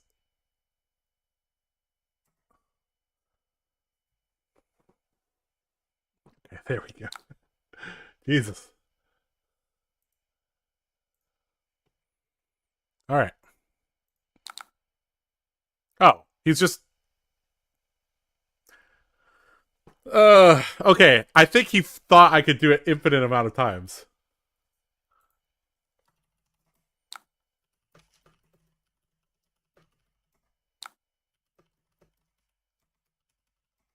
This guy plays Magic the Gathering, so he's like, oh, he comboed me? That means it's infinite, right?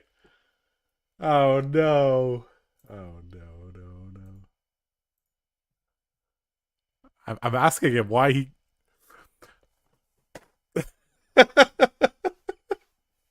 this guy at the beginning of the game was like, hi, I'm new to this game. I used to play some Magic the Gathering. How about you? Well... And I think he left the game. I'm pretty sure... Well... I'm pretty sure. Let's look at the top two cards. We can actually tell if we lose or win by the top two cards. Okay, so we would have lost 2 take flights. Our next hand would have been this. So we would Arsenal the Beacon. And then our next hand would be Snatch V Oath. Oh, that's an awful 4 cards here. Snatch V Oath is awful. There's a chance we could barely win here with this. We basically have to put the Cataclysm back into the deck and use these 3 cards very carefully. Yeah. V with a Snatch on the end would be actually quite powerful. So we would have to have a blue, a V, 2 cards, and Snatch. So you could go V, Saber, Snatch. It's quite strong. Yeah.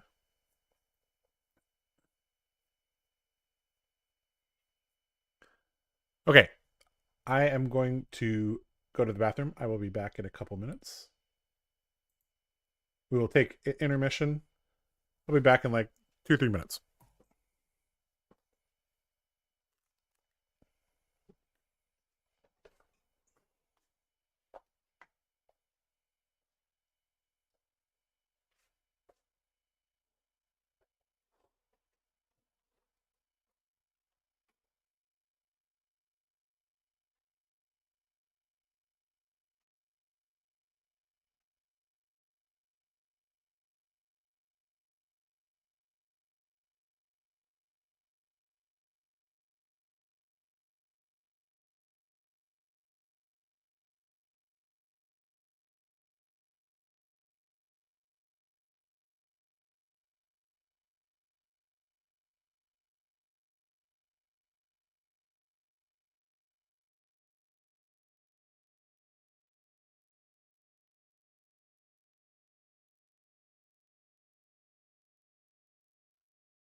All right, I'm back.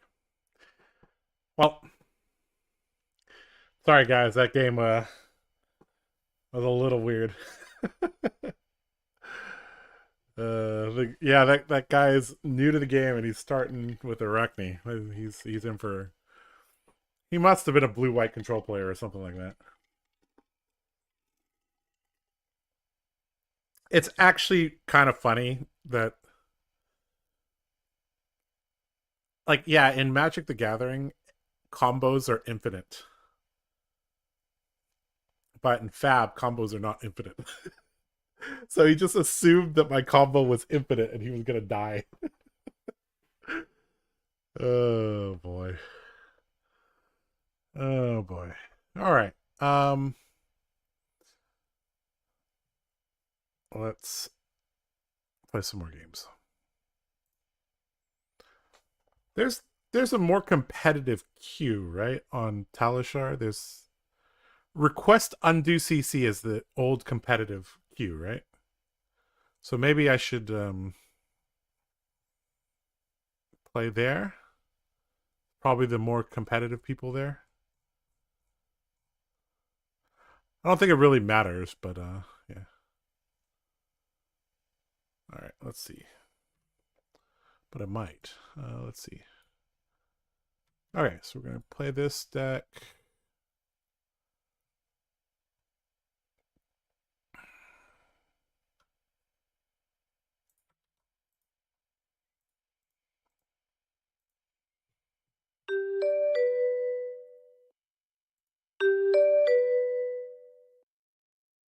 Oh God, we got a Bolton Bear. I'll go second. Wow,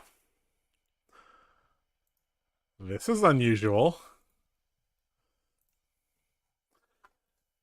All right, Bolton Mirror. You want some D reacts? Spirit is fine. Some soul shields. Yeah. You don't need reinforce against Bolton, but it's fine. Yep. We just take out a take flight. So we can get a clean 60 here.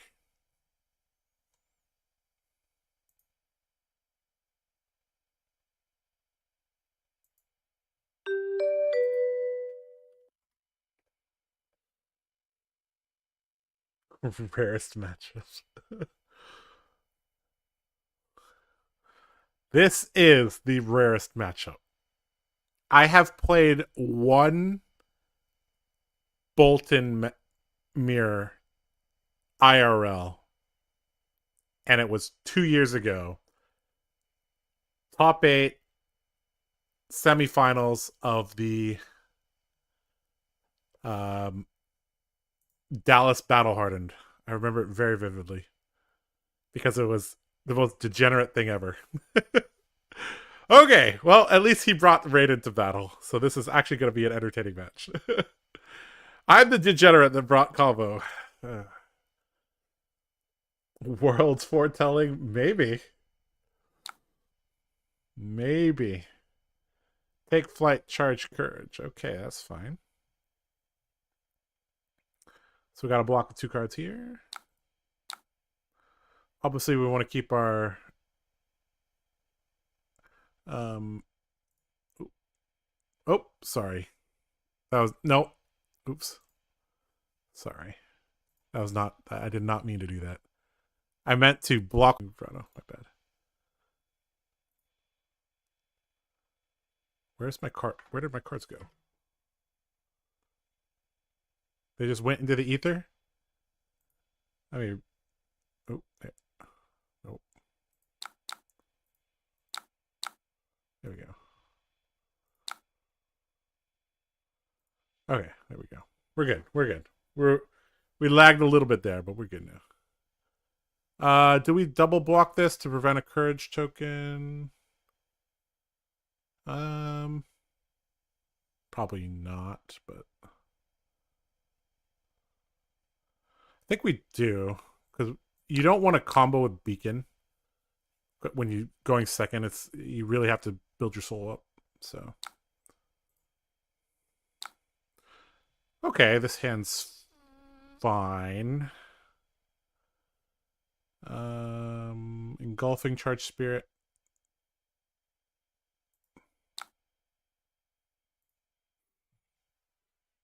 And we'll Arcilla Snatch.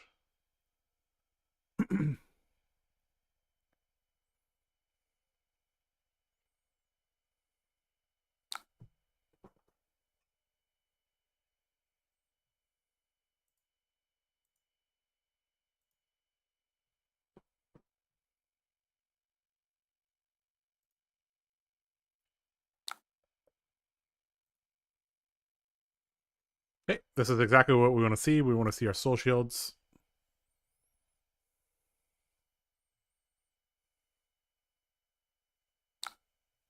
Mm-hmm.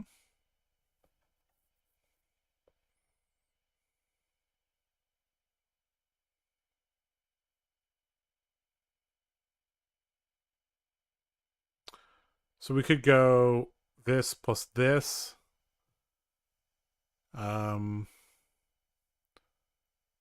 He didn't block with the card from hand, which kind of indicates that he can do something with this hand.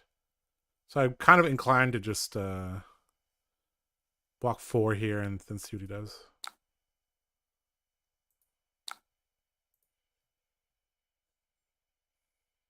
Mm-hmm. That's fine.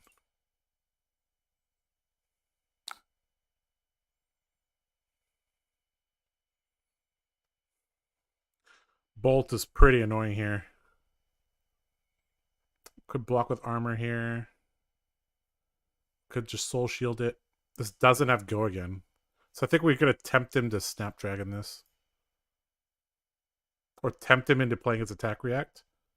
Yeah, there we go. Perfect here. Mm-hmm. Yep. Now we play this out. Got him!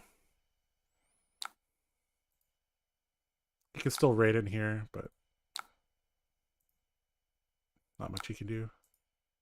Now he's out of soul. Probably going to give us Versus plus a card here.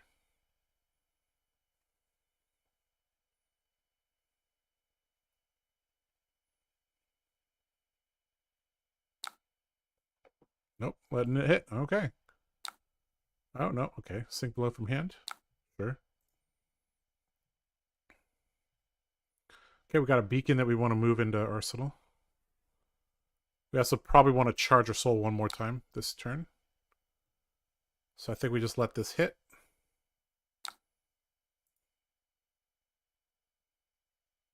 Yep, so this is a Lumina turn, so we definitely want to block here. So we could go this plus this. I'll give it go again. And then...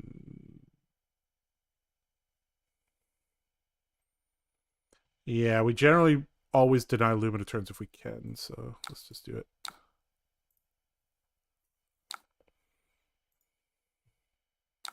Okay. Yeah, let's just send 3 here. No charge.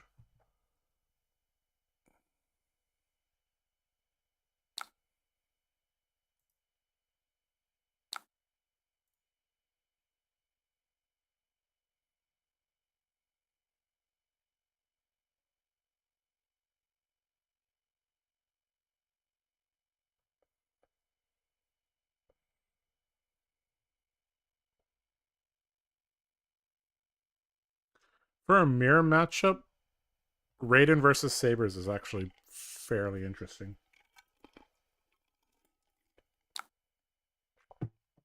Pitching Beacon. Charging. That, interesting. Huh. That's really weird. That's really weird. So he probably has a Lumina this turn. We'll cover up a little bit of damage here.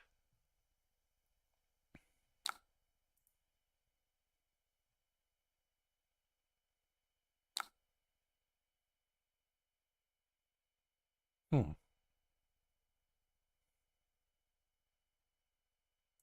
we'll pass here.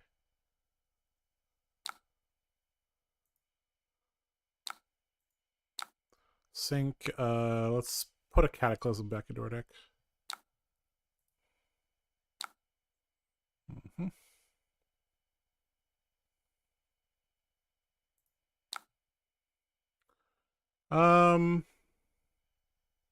Do we double block this? Prevent soul? I think we do.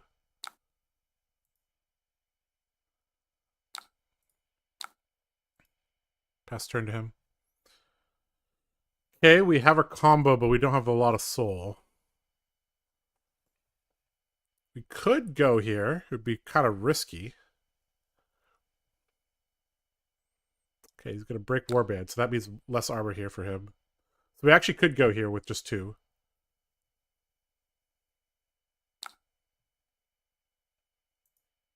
Mm-hmm.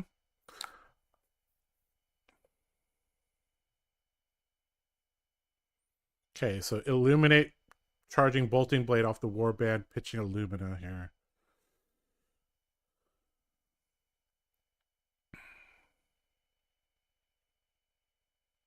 So I think we just go for it here. No, with Beacon here, you can't go for it. Because we would only have 1 soul left. Okay, we just have to wait. So we could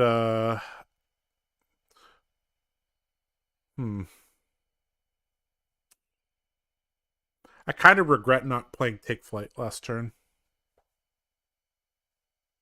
Alright, let's just give this no blocks here. If he wants to snap it, yep. So we could Soul Shield here. I think we do because he is a little low on soul. I think we just put the Lumina back in our deck. Put the V back in our deck. Yeah, we'll put the Lumina back in our deck. We need more soul before we combo off, especially with Beacon here.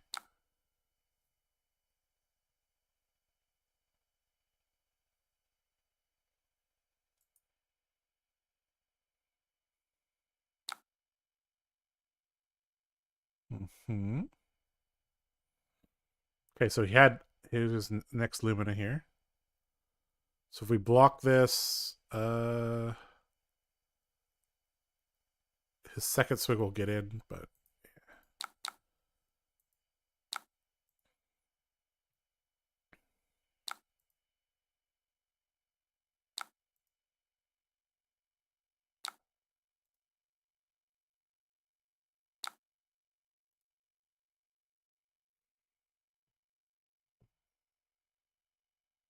okay, we're gonna have to sink this Beacon into the deck. Oh boy, Tunic V here. Charging 2 Batterets of Vigor. Okay.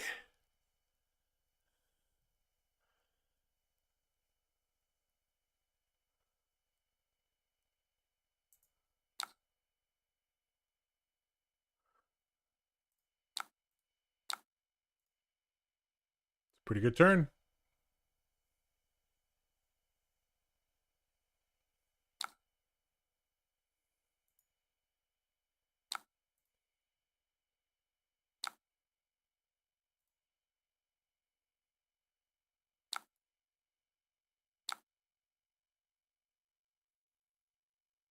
I think we have to let this hit. If there's like a bolt or something, we're going to have to block that. It's going to gain 2 life here. That's going to be pretty annoying. Mm-hmm. It's fine. Gonna tutor for something. Probably tutoring for Bolt here. Because I think he's used all his Luminos. Valiant Trust is pretty good too, yep.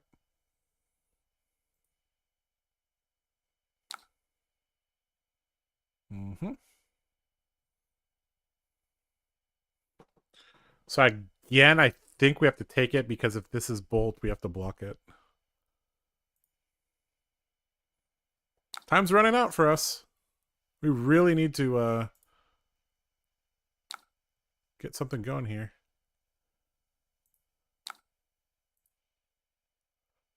Okay, we have enough soul now, so...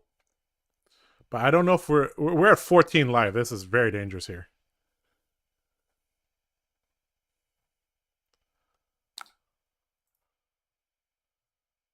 Okay.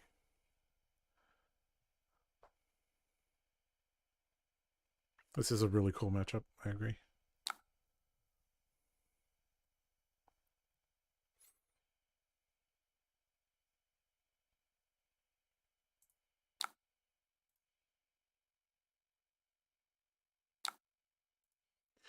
This matchup is really difficult for me to defend because I'm giving him 5-card hand after 5-card hand, and his hero abilities proccing all the time against me.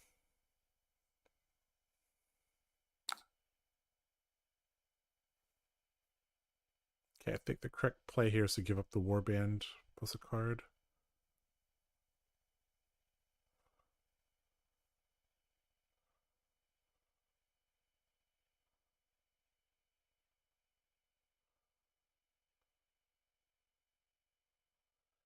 He can't give this go again because he has no soul, so...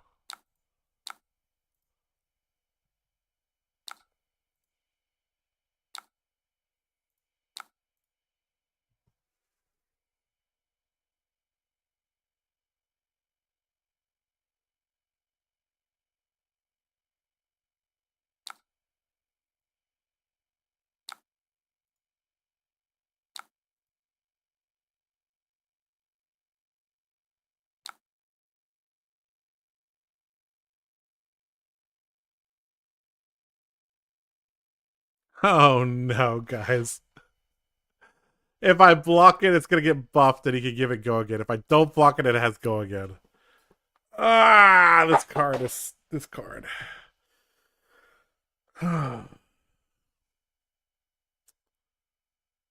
Well... I think the only way for me to win is V single charge into Bolt and then beacon the Bolt and draw into Illumina. That's the only way I'm seeing here. So we're just taking the damage this turn. This is not how you want to combo, but this is the only line I'm seeing.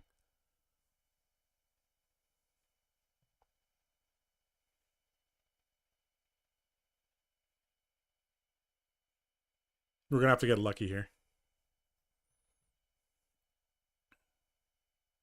Obviously, we're going to be popping these before we do anything as well, so...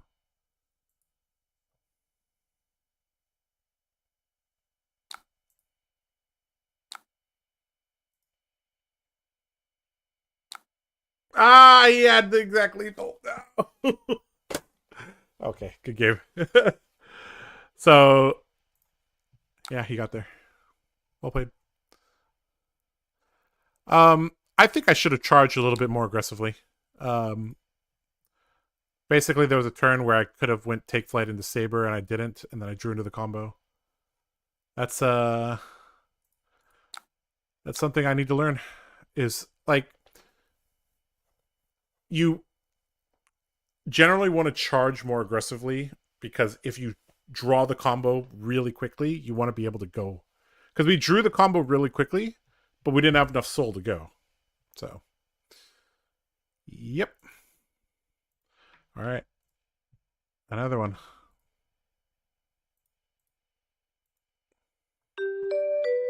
Did I have it on top? I don't know. I didn't check. What the heck is this? Riptide.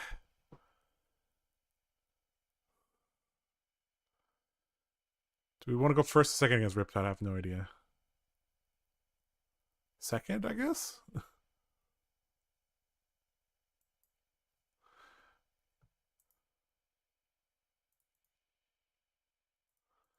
I have only played this matchup with Dorinthia, so...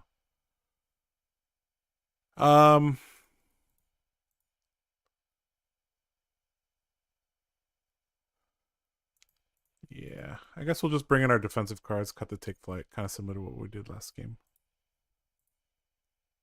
I actually think the reinforced line might have been okay last game as well. It's not amazing, though.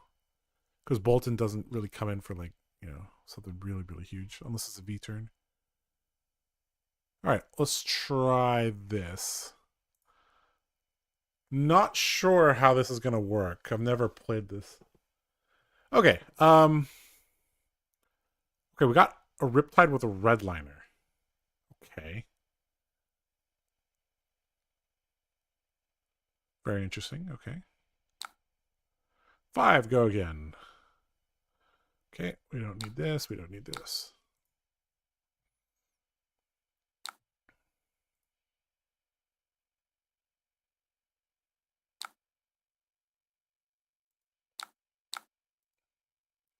All right, let's dig 4 cards. Holy crap, this guy brought his whole deck.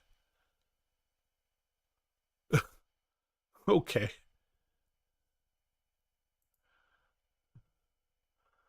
This guy doesn't want to get fatigued.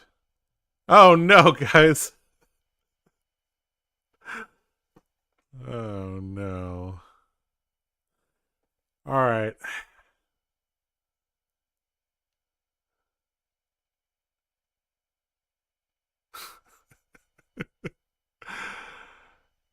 Oh no.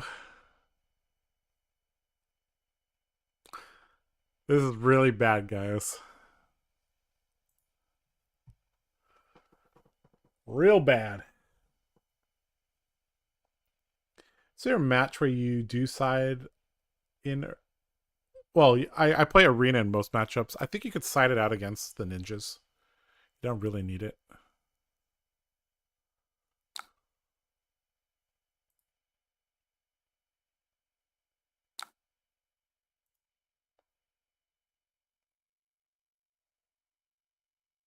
-2 int forever. No. What are you talking about?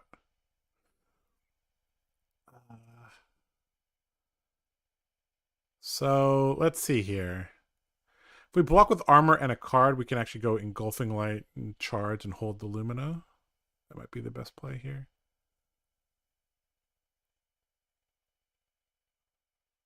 Yeah.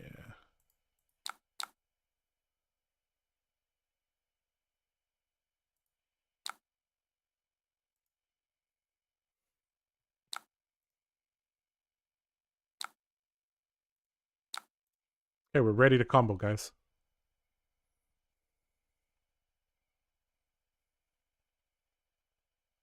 Especially if this hits. Frailty Trap on top. Uh-oh. That's real bad.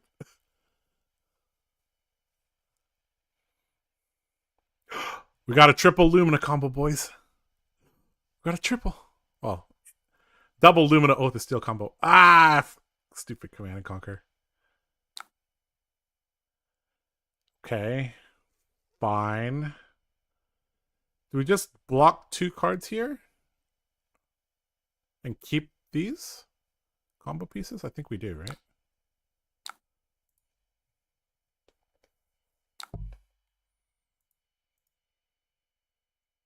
Do I even poke him with the Oath of Steel here? I think we don't, right? We just go for the triple combo. And, of course, we didn't draw starters. Well, that's okay. We will sit here and do nothing, just like he's doing nothing. Soul Shield to the bottom.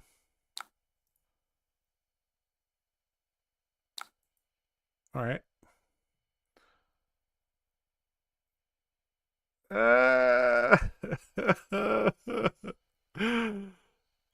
Guys, this is not...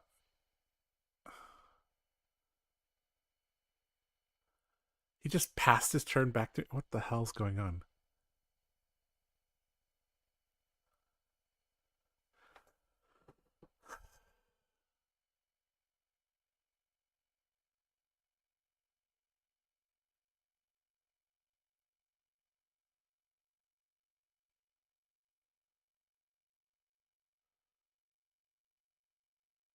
What? What am I supposed to do here, guys? We're both just holding right now.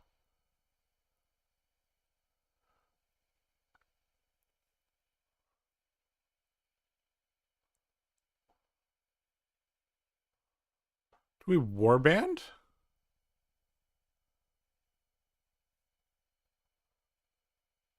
No, right? I think we just pitch the snatch to attack with the V and try to draw a combo starter. We have 33 combo starters. It's just some of them cost 1, which is unfortunate.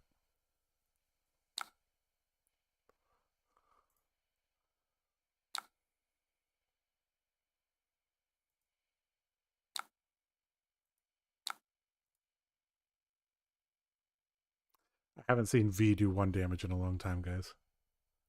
Okay, there we go. Holy crap, we have a quad combo here, boys. Yeah, we don't care about your blood rot pox. Go ahead.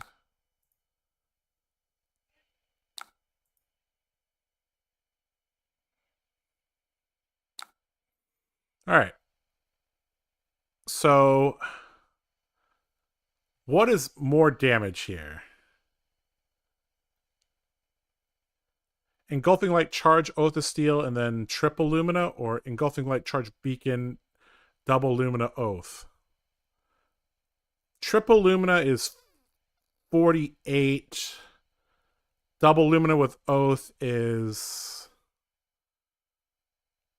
6 plus 7 plus 8. So 7 times 6 is 42. This is 48.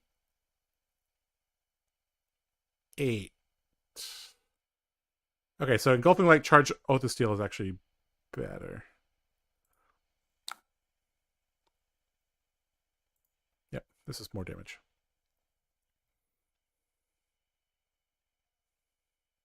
I'm probably going to get blown out by some stupid ass trap here. He's been holding it for so long, like...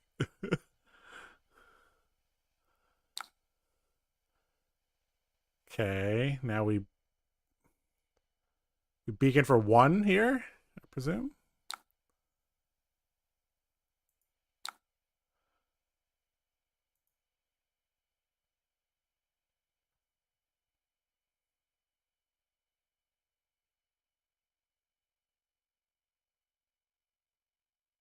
I made a mistake. I should have snapped in response. Because now there's going to be a priority window where this is in my hand.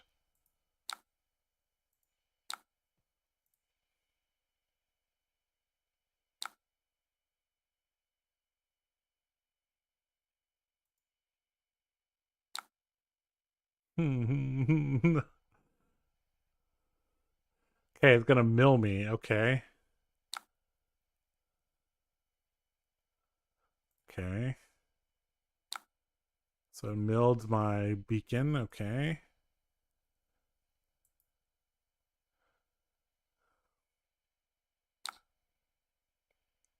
Okay. 1 Lumina. Ah, ha, ha. 2 Luminas. Ah, ha, ha.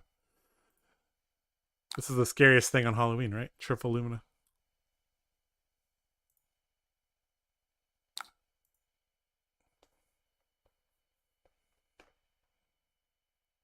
Oh, I fucked up. No, did I fuck up? No. This is 40 damage, not 48. 48 is with the... Okay, we'll have to do the math later.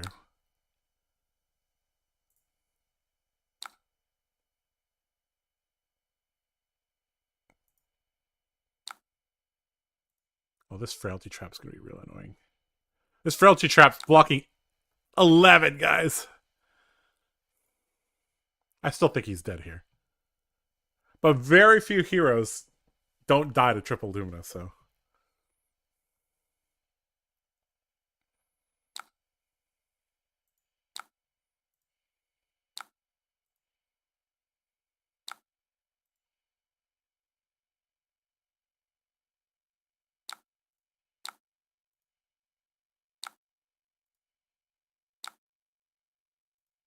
Damn, he has all the D-Reacts here.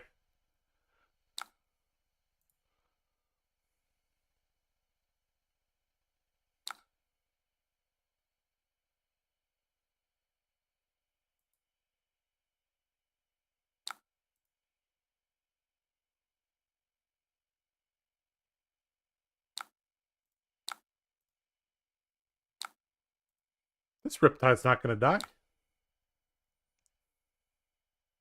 It's not going to come close to dying.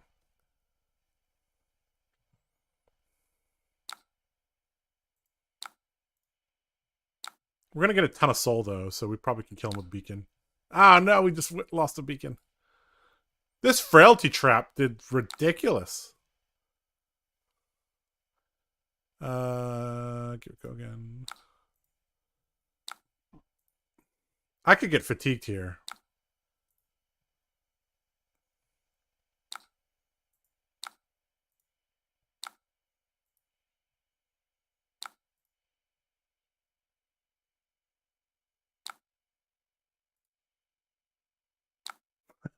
Guys, I think we're gonna get fatigued. Okay. Let's see here. We lost a celestial and a beacon. We lost 2 Vs and a beacon. Okay, so we have 1 beacon, 1 V.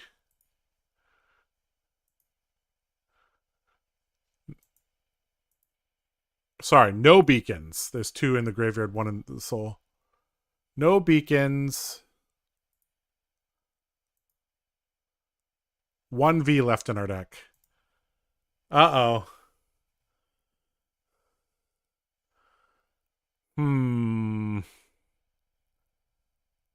I don't know, guys.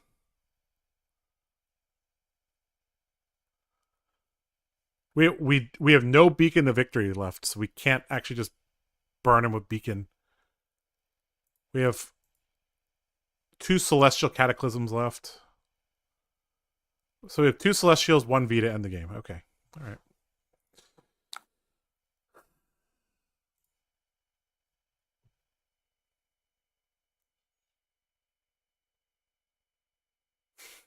So when combo Bolton is in meta, the only one standing against him will be Riptide. Could be. He basically was holding the correct traps in Arsenal for the turn I went off. Because that frailty trap blocked 11. Give it a go again, I guess. Yeah. We don't need our soul. We really need to chip in damage here.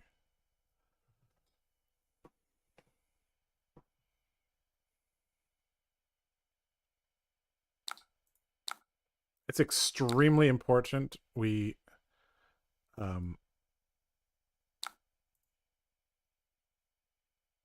get as much chip damage with our weapons as we can. We need every single point of damage here. Okay, that's annoying. Wait, it didn't do anything. Yep, okay, cool. Okay, there's... Okay.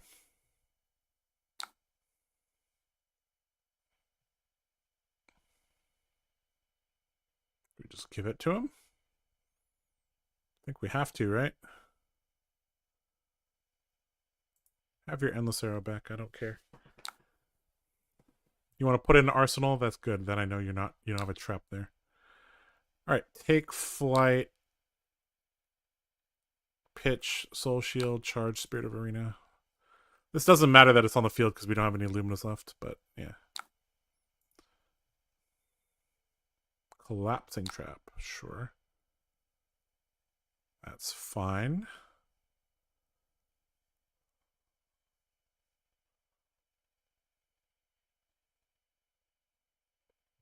So it's not ideal though because we can't swing 2 sabers, but it's okay.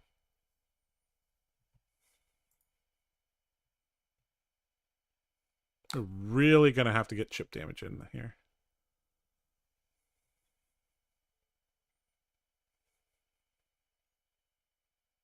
If he gives us a chance to give this go again, I think we take it and send snatch here.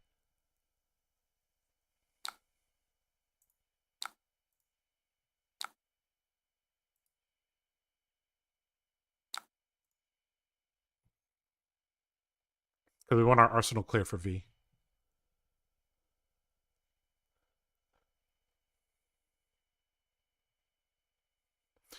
Yep, we're gonna use a gallantry gold on the via the Vanguard turn.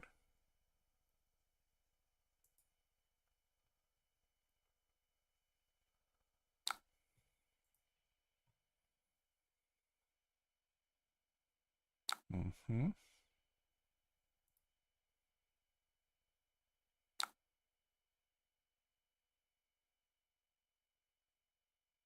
Wow, tripwire trap actually. Okay. It's fine.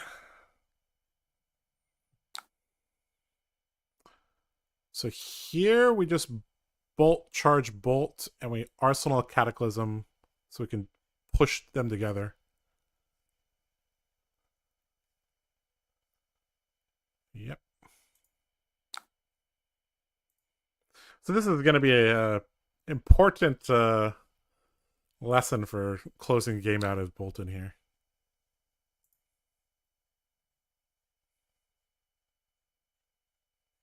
Mm-hmm. Buzzsaw, fine.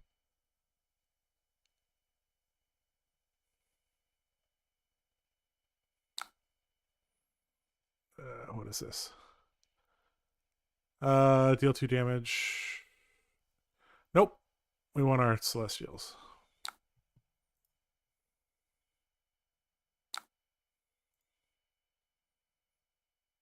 Mm-hmm.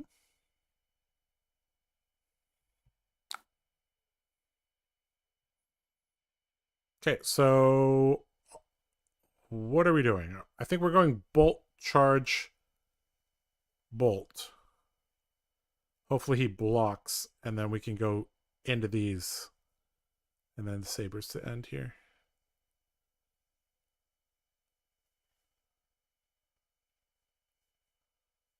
Yep.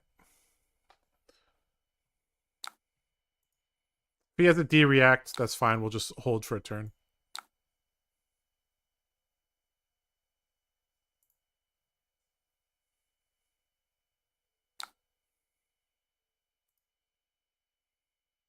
Yep, that's fine.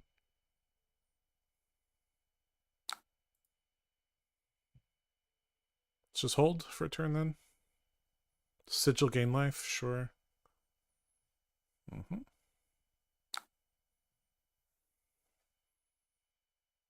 So, this turn we could go take flight, saber, saber. We don't have enough pitch for that actually. I think we're just waiting for our V.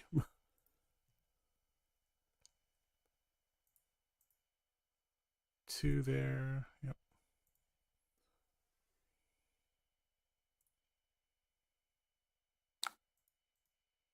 We're just gonna send this here.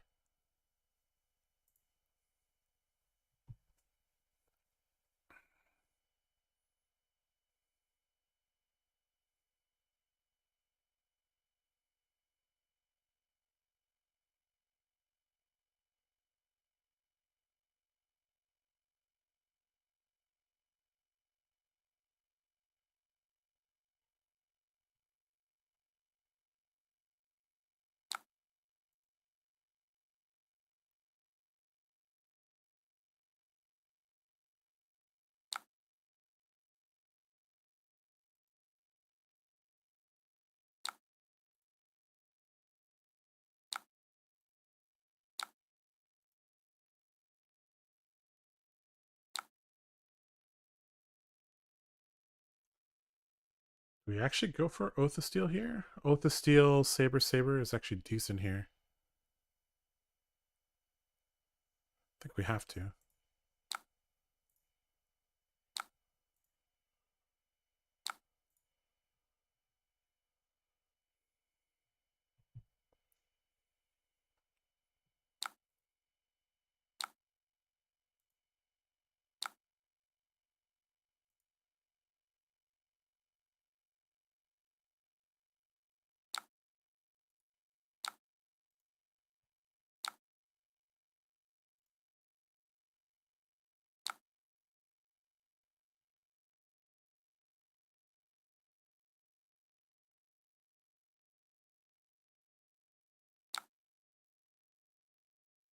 I push with the Celestials here.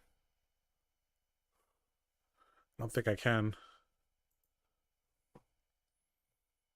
I need to draw V and a blue at the same time. Uh-oh. That's bad.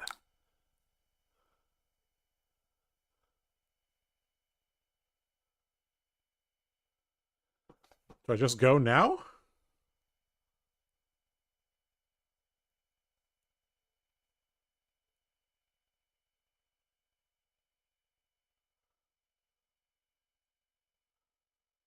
It's going to take me a long time to set up again. This is 14 damage, but he has 6 block here probably. So I'm only pushing 8. That's not enough. I just have to set up again. Jeez, okay. Is what it is. It's fine.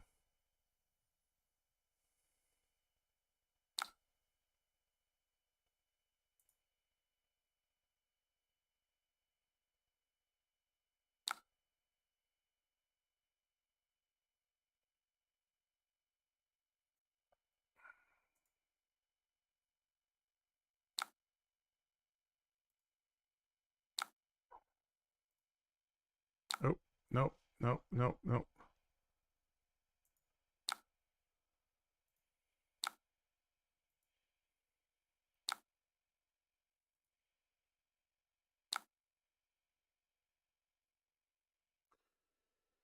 Oh boy, this game is just frustrating.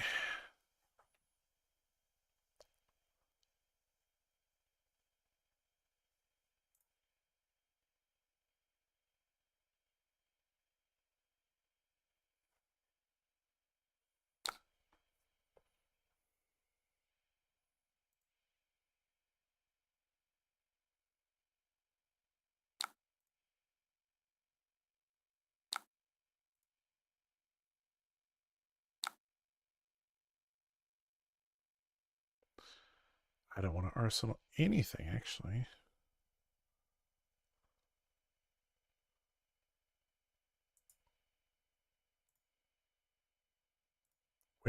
Where's my V? Did I miscount? There's one here. One here. Oh, what the hell? Oh, I don't have a V left. Oh man, I don't know how I thought I counted 2. What the hell? Okay, then I can't win here. I think.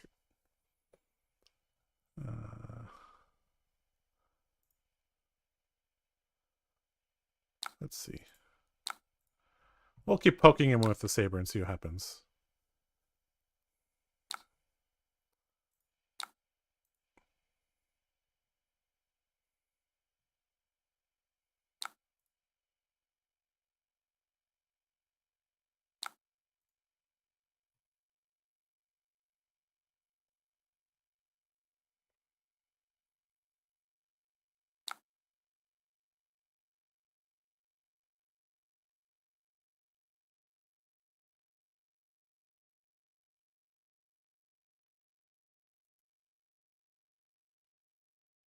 All right, last hurrah here.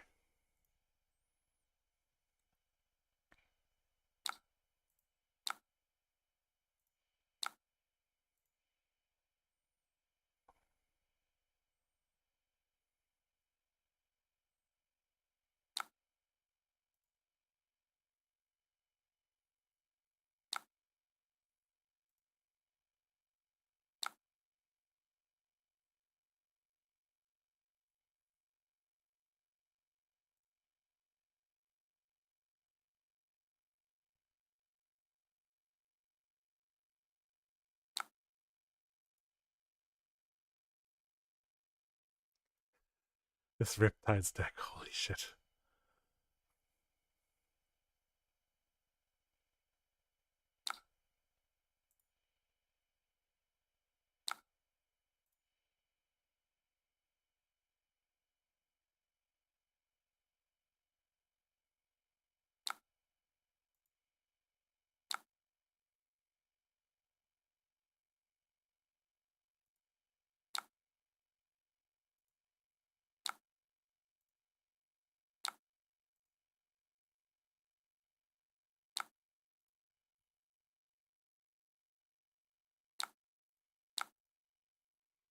All right, we lose.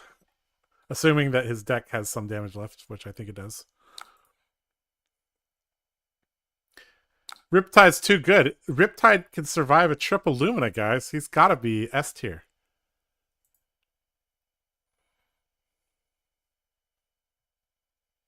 This deck reminds me of Fatigue Briar, doesn't it, guys?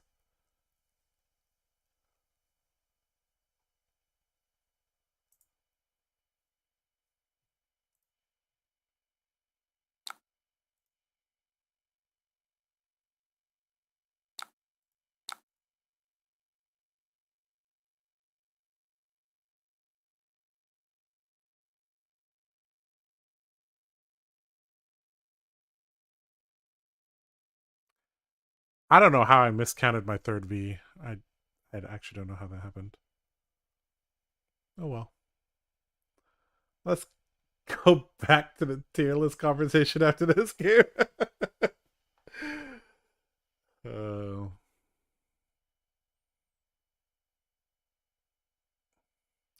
I think the issue is that Bolton can't. Bolton basically triggers every trap that Riptide has. Riptide can even purposely block with a attack action to boost the attack, and then anytime the attack is higher than the base, and anytime the attack is go again, that's when all the traps trigger, right? What's this Riptide waiting on? Hello?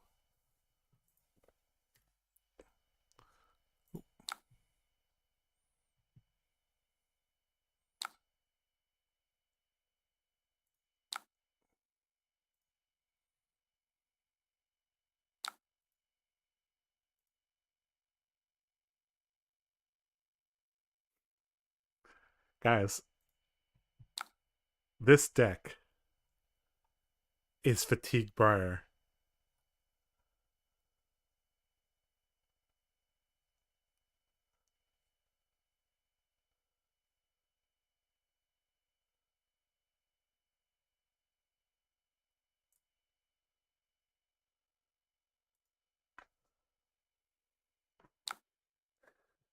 Riptide is the counter whenever Bolton is meta.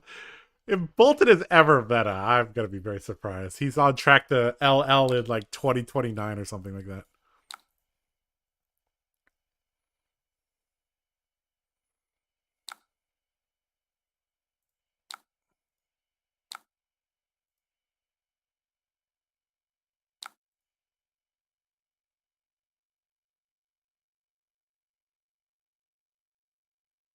I'm just playing this game out so I can see more of this guy's deck.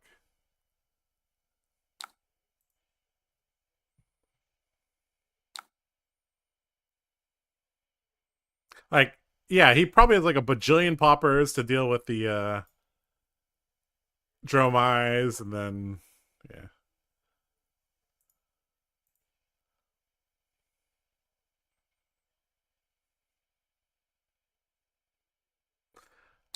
I can't stop this stuff.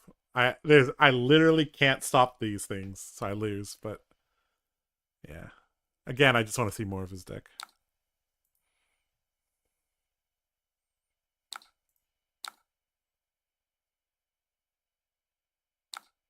I think if we had a beacon, we could have won the game as well.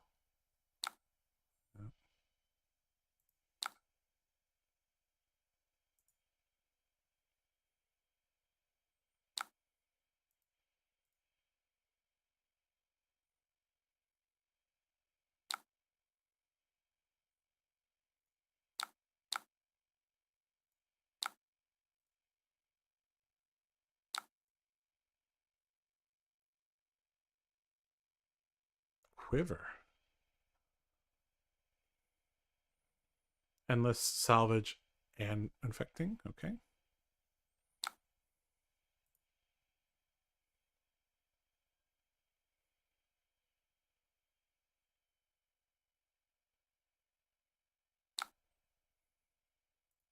GG. Interesting deck.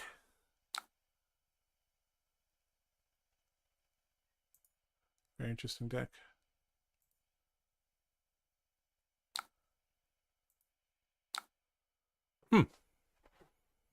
Very interesting.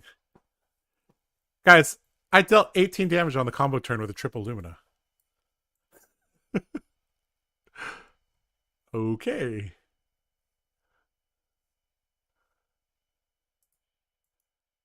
Oh, we can see the rest of his deck here.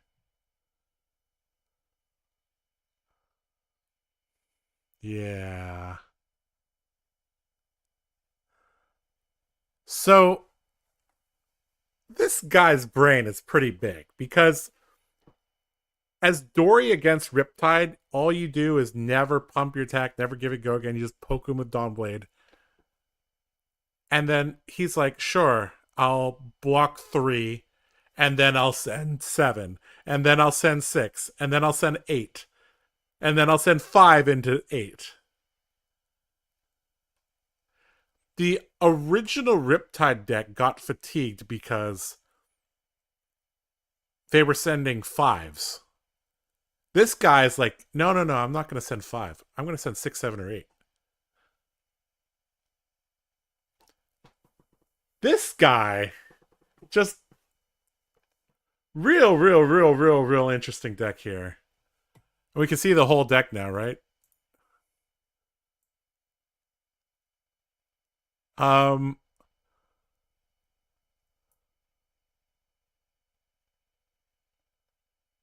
don't know what to say.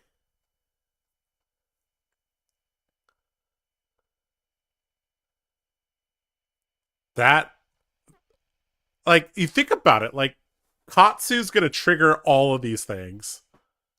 Fi is gonna trigger all of these things. Dromi is gonna get popped to death here. Bravo's never gonna hit him because he has 8,000 D reacts.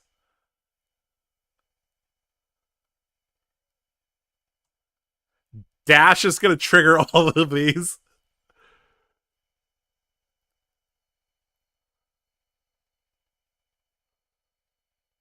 Now, Icelander might be hard. Maybe. I don't know what this guy does against Icelander, but yeah. Huh.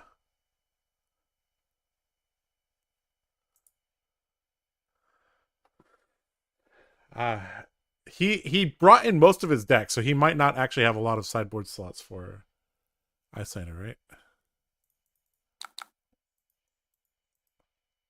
Huh. Okay, guys.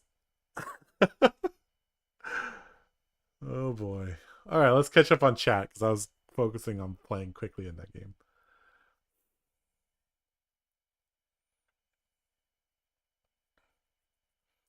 Bolton is Riptide's best matchup.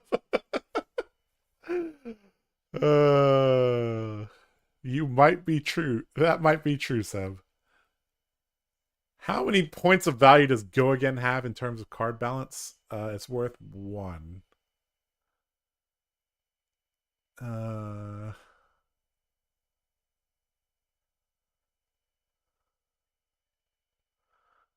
Does this deck win against Dromi? I don't know. He has all those arrows that recur, right? So it's like he doesn't run out of arrows. He has salvage shot, right? Where's salvage shot? Well, salvage shot is literally in the deck because yeah, there's salvage shot. Yeah. He has yellow and red salvage shots.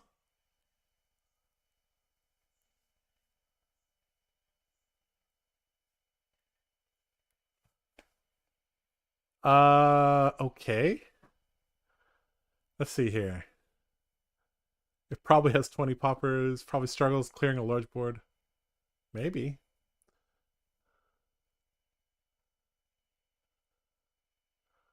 $20.29 Bolton meta baby. Oh man.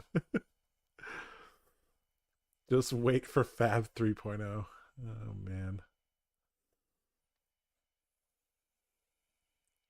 He ran every card but one into you. You'll be able to see almost a full 80 at the end of the game. Yep. You heard it here, folks. For Ultra Trap OP, yep.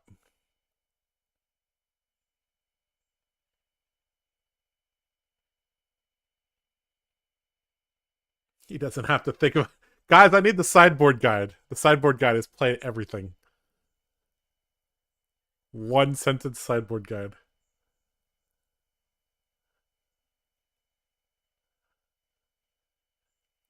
I guess you just farm dragons and break them with your attacks, right? And your salvage shot is infinite.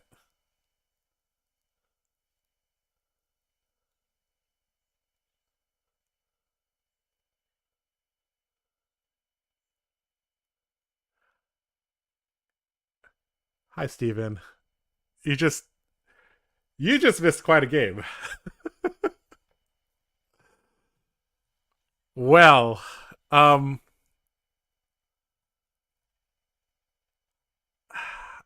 don't know what to say.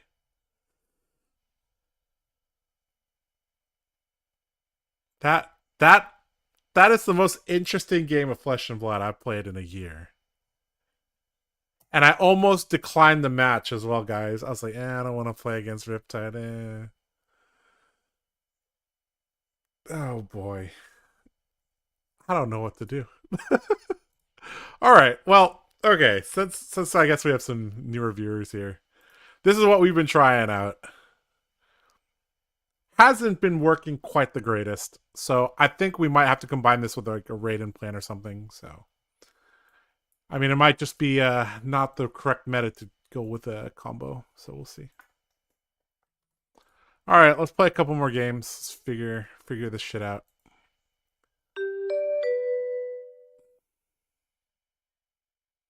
That guy always plays this deck on Teleshot? Really? No.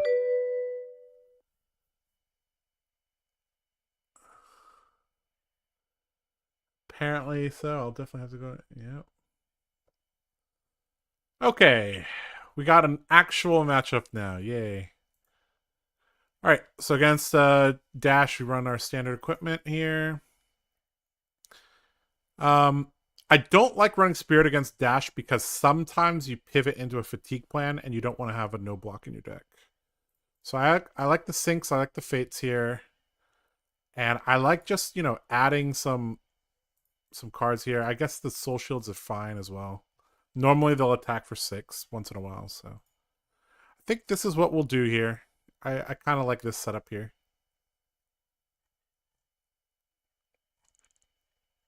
All right. So Dash is going first.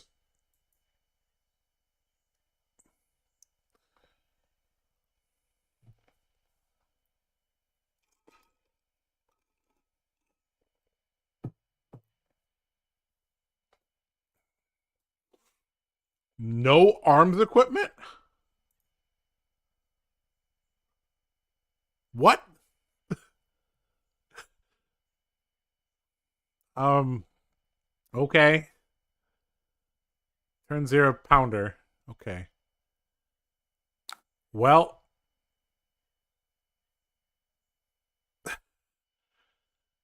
this hand does 1 damage, guys. Oh boy.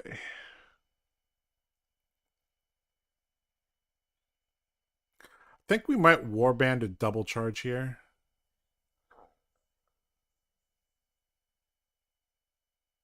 No, we can't. We only have... Well, this hand kind of sucks.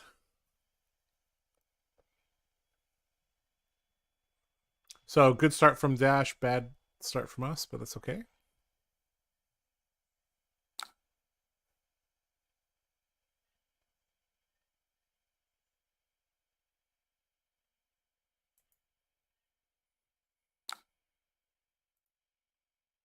Oh, God. This is why... Ugh. This is the perfect example. This is the perfect example, guys, of the pains of playing combo.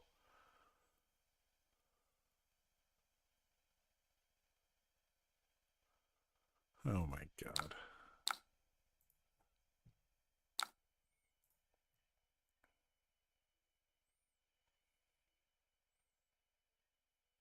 Okay, he banished his Purifier here.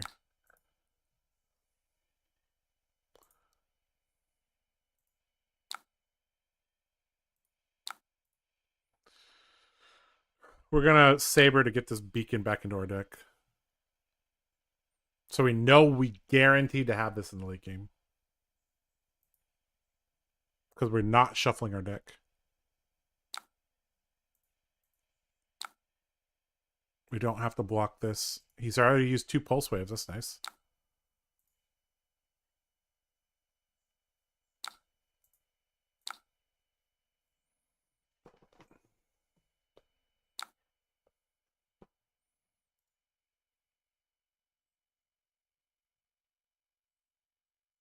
High Octane turn.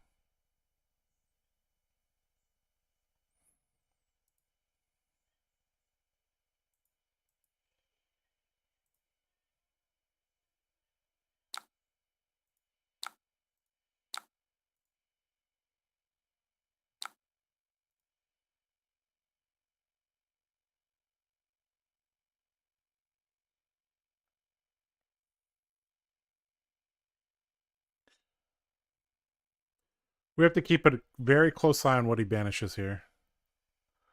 Because like I said, we could pivot to Fatigue here.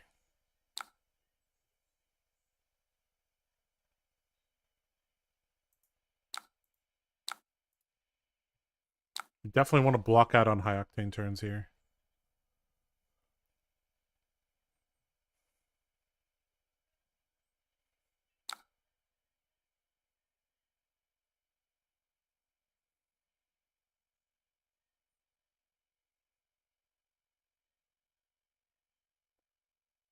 He has no action points left. Does this have a counter on it? No, it doesn't. Okay, so we can just block here for free. So he had a little bit of a pitch problem that turn, so that's good for us. Could accelerators here into that. Nope, looks like no. Okay, that's not too bad. His deck is already down to 40 here. Oh, I probably should have replaced some of my 2 blocks with 3 blocks as well. We might get punished for that.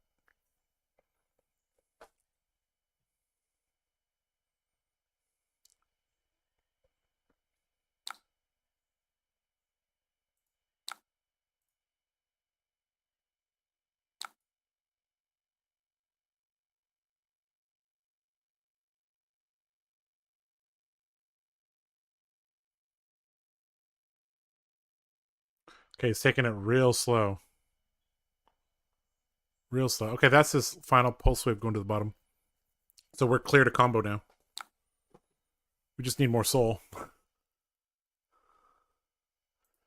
This has got to be the worst, like... the worst soul generation I've ever seen. I've attacked him with blue beaming bravados twice. Ugh. Awful.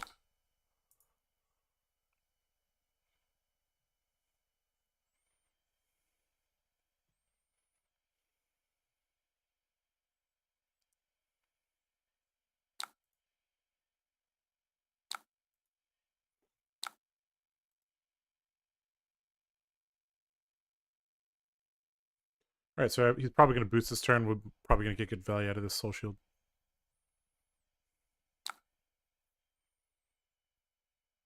Really? Okay. Here I'm tempted to V double charge.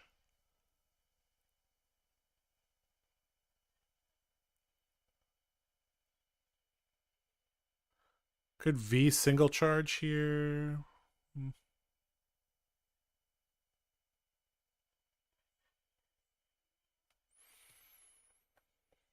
He's slowed down a lot. I think we're gonna V double charge. We're just gonna dig through our deck here. It could be like 7 more turns before we see a combo piece. It could be a long time actually. Gotta dig hard. What card do we want to preserve in our deck? I think we'll preserve the Oath of Steel. Because are we gonna give this go again for extra damage?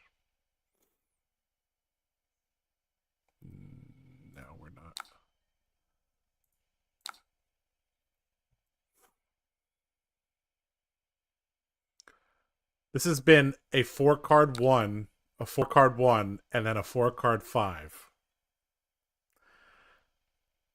Oh boy. You know, every time I come back to play Bolton, I'm just like, you're so much weaker than Dorinthia. And then every time I play Dorinthia against a top tier deck, I'm like, you're so much weaker than Lexi and Dromi. And, it's there's a lot of consistency issues as well, as you're starting to see. All right, this is going to be a good turn from him. High octane with Pounder. Pretty good. Let us block what we can.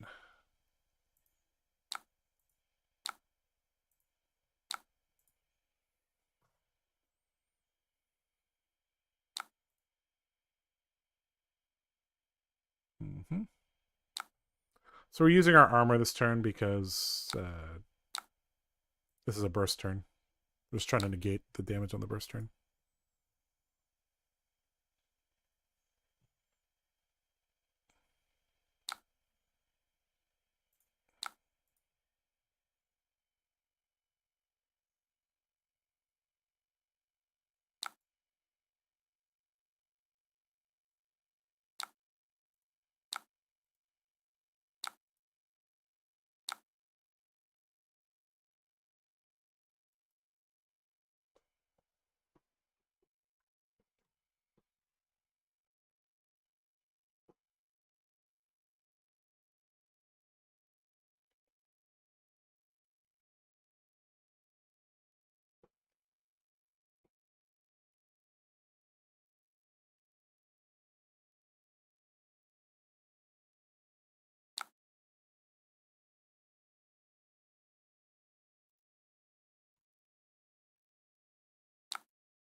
He has 2 induction chambers. That means it's going to be much harder to fatigue him.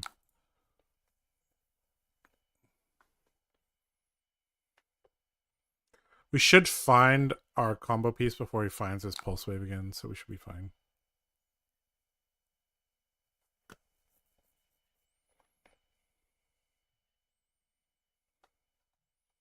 We really need our combo to be in like the next hand though, or next 2 hands.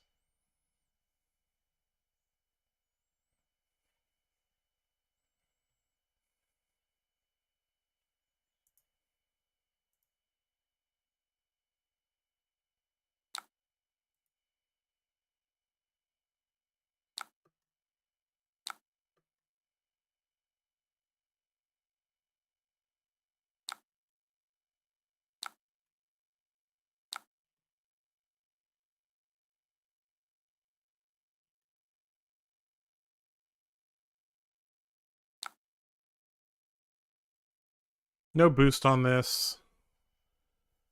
Um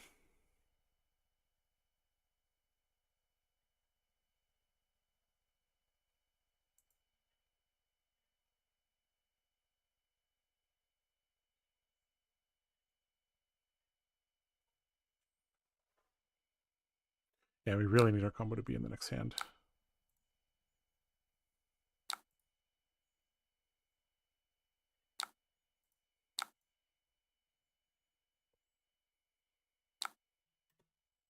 Last game and this game has like really drained me. All right, high octane again. Oh, twin drive. That's a good one.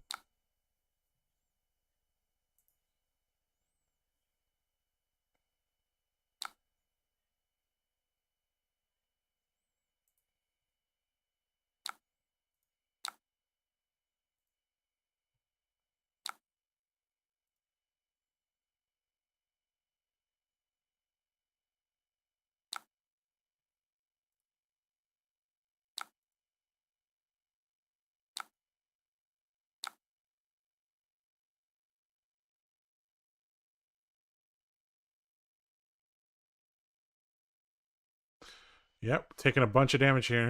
Oh boy.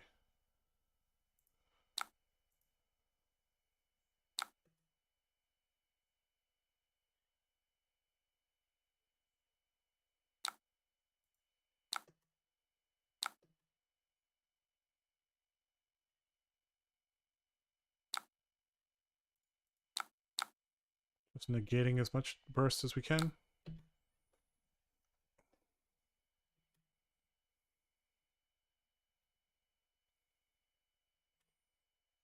$17 is a very precarious life total. 4 cards, he probably can't rip a card from us, but we'll see. We might have wanted to keep the warband though, but whatever. All right, we again don't have the combo. Oh boy. Oh, he pitched a red. That's good for us.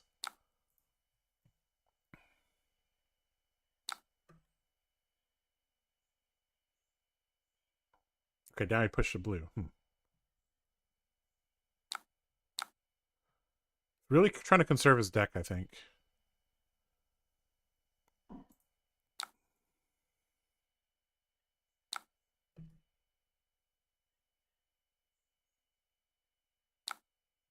Interesting.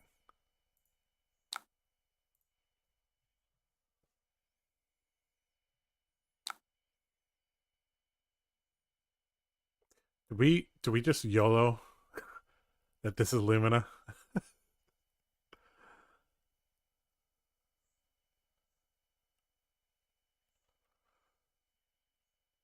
It's gonna put him on 22.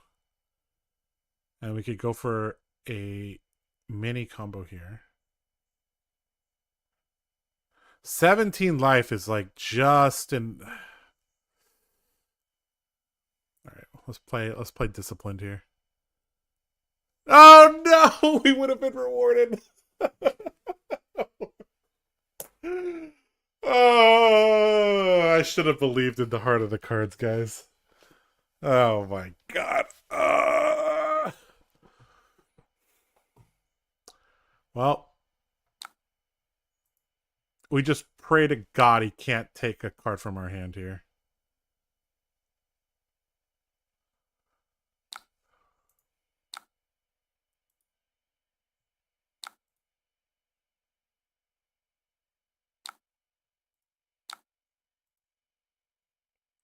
Does this guy have another T-bone? He pitched a T-bone. That's real bad. Oh, please don't have another T-bone. Okay, max velocity is still bad, but we'll survive at 1. Okay, that could have been worse. That could have been worse. That could have been worse. Okay. And he can't Achilles into... Oh, he does have a... Oh, no. Guys. Oh, this is so painful. Oh, he did... He's just ending his turn? Really? That's a mistake. Definitely supposed to Achilles and get another card here for me.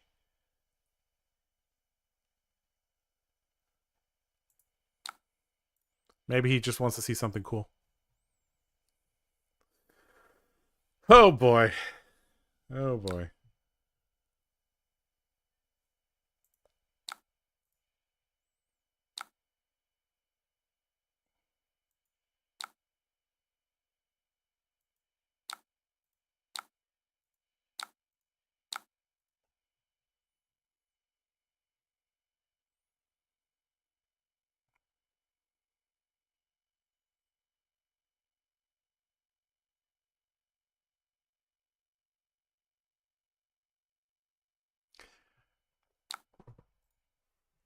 Oh boy. I think we might have to go back to pure rating, boys.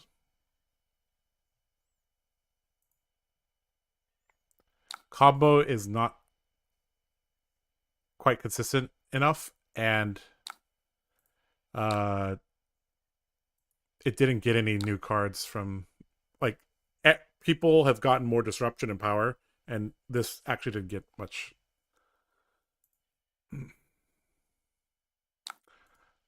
All right.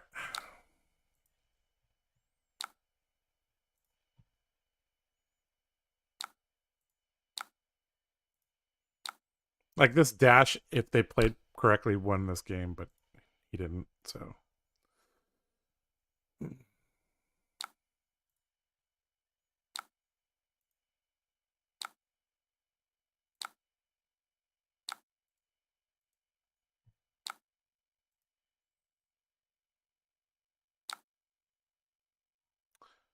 yeah. Okay. Let okay. Let's not play games. Let's start to think about a new deck. So so let's think here. Let's have some chat interaction time. Okay. These last two games have really taken a toll on me, chat.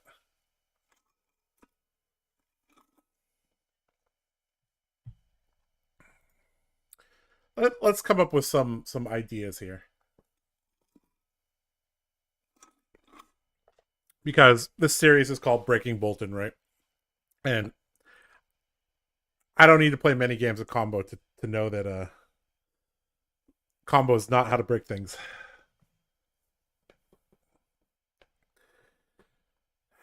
All right.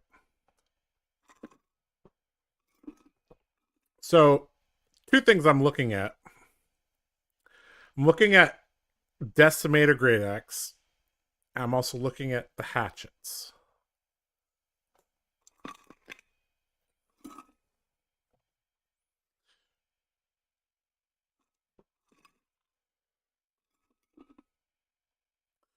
So there was a really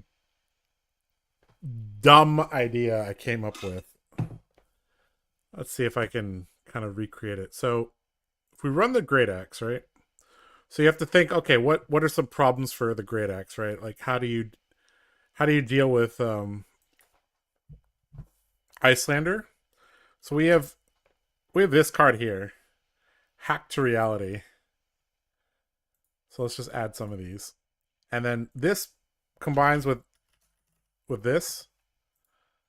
So Nourishing will dominate in this deck build, and then Hack to Reality will destroy the Frost Hexes. So this is kind of this plus like 30 blues is how to deal with Icelander. And then you're like, okay, what about Dash? You just fatigue Dash. And if they have like not pounders, chambers, then you go with Nourishing Emptiness plus this. So you just break all their items and then fatigue them. So yeah, okay. So this is all this is the deal with that, right? Uh, let's make this a bit bigger for you guys.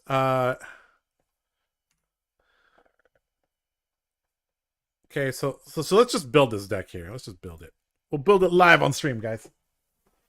So hatchets, Bolton. Yeah, we probably should put the hatchets in the sideboard because I don't think Decimator Axe beats Dromi without some help, or maybe Saber Dagger. I don't know. Okay. Anyways, definitely running Tunic here. Let's just start adding the cards that we need to add. This would be a deck that runs bracers. It's probably running dynamos.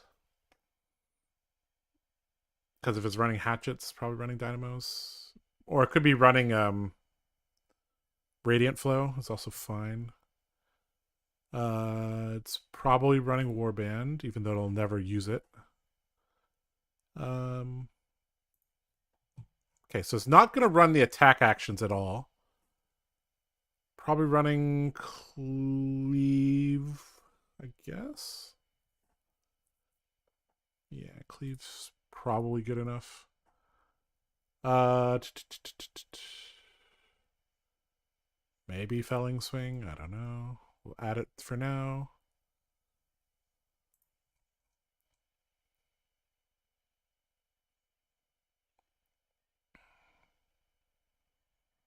Sharpened Steel is good.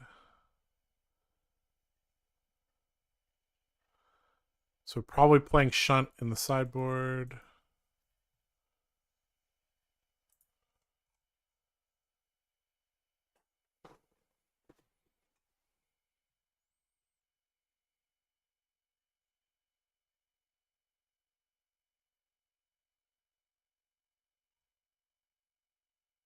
So I guess we are playing a bunch of attack actions, but they're in the sideboard, just to pop things. So Bolting Blade.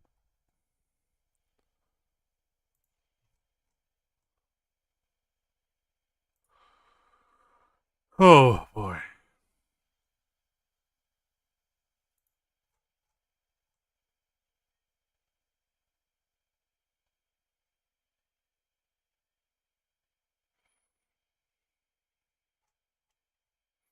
I actually made a deck already, but I didn't finish it. Is it this one? No. Was it this one? Yeah, I put some stuff in there, but I didn't finish this deck. So maybe we'll just, yeah. We can use this as the base, I guess.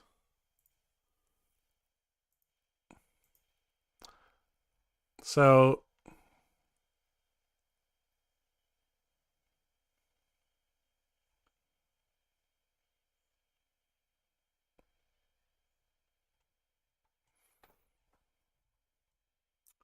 yeah, actually this list is almost complete. Let's see here. So what do you guys think about this list here? Let's see. So um so it's gonna run the Warband, the Bracers, the Tunic, and the Radiant Flow, plus the Axe in most matchups.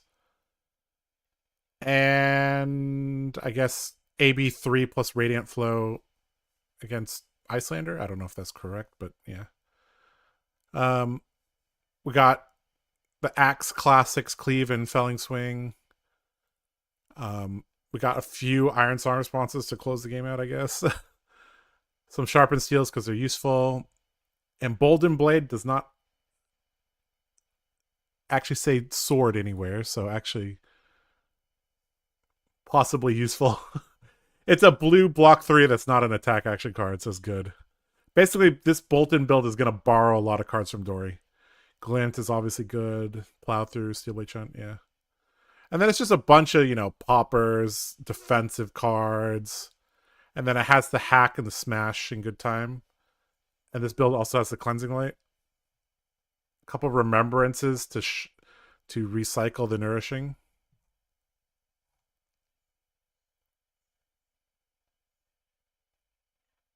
Honestly, 2 nourishings might be the correct amount. I don't know. And then I guess this list probably needs a few more blues, and then yeah.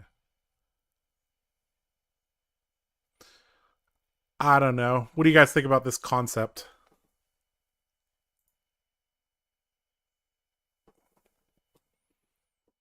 It's not quite done, but you know. Does Decimator Axe Bolton play the same way as Dory? It plays even more extreme than Dory.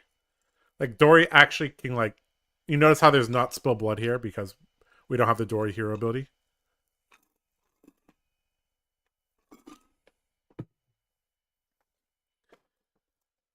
I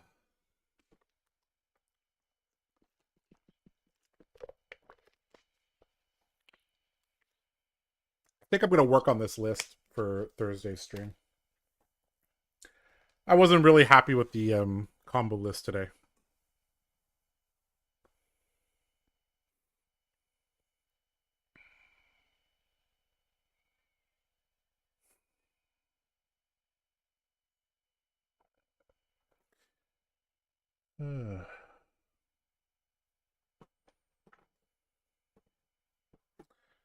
Well, guys, I think this is like where we'll kind of look at in the next episode.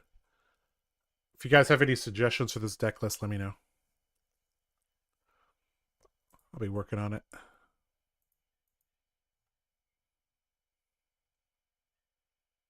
It might be too many reds. We need a higher blue count to. I have to do the math. I think 30 should be about right. Yeah.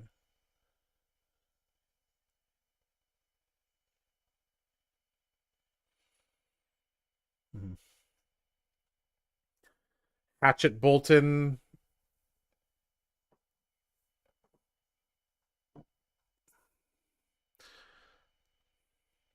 The thing is, Gavin, I think if you're playing like charge cards, why are you playing hatchets instead of Raiden? Like Raiden works really, really nicely with Lumina, and yeah.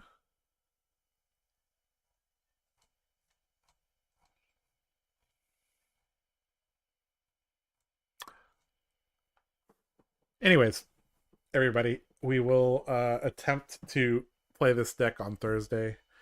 Tomorrow, Nathan will be streaming, so make sure you catch that. Oh, that Riptide game and the last game just really took a lot out of me. I think I'm just gonna take an early night here. Yeah, if you guys have any final questions, leave them in the chat. If not, I will get going in the next minute or two. Oh.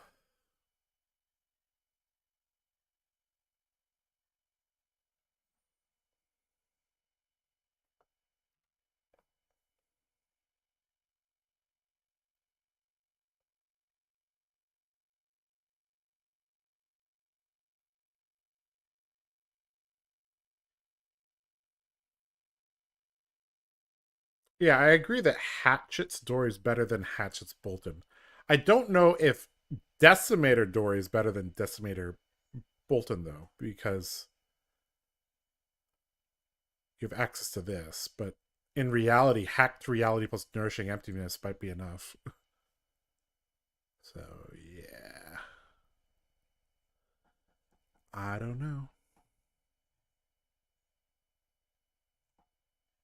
I guess you have to look at the appearances as well. Like, when people reveal Bolton, they think that he's going to play in a certain way. When people reveal Dory, they think you're going to play in a certain way as well. So, something to consider. Okay. All right, guys. Thanks for joining me tonight for episode 2 of Breaking Bolton. Unfortunately, Bolton has not been broken, and combo does seem a little bit old-fashioned.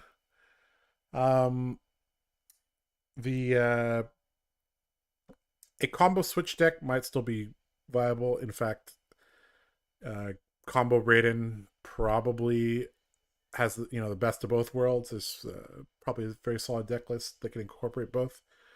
But I think pure combo fatigue may not be the play. So we will see. We will see. All right, guys, I'm gonna get going. Thanks for joining me. Hope you guys have a good day, good night, good evening, whatever, wherever you are at. See you guys.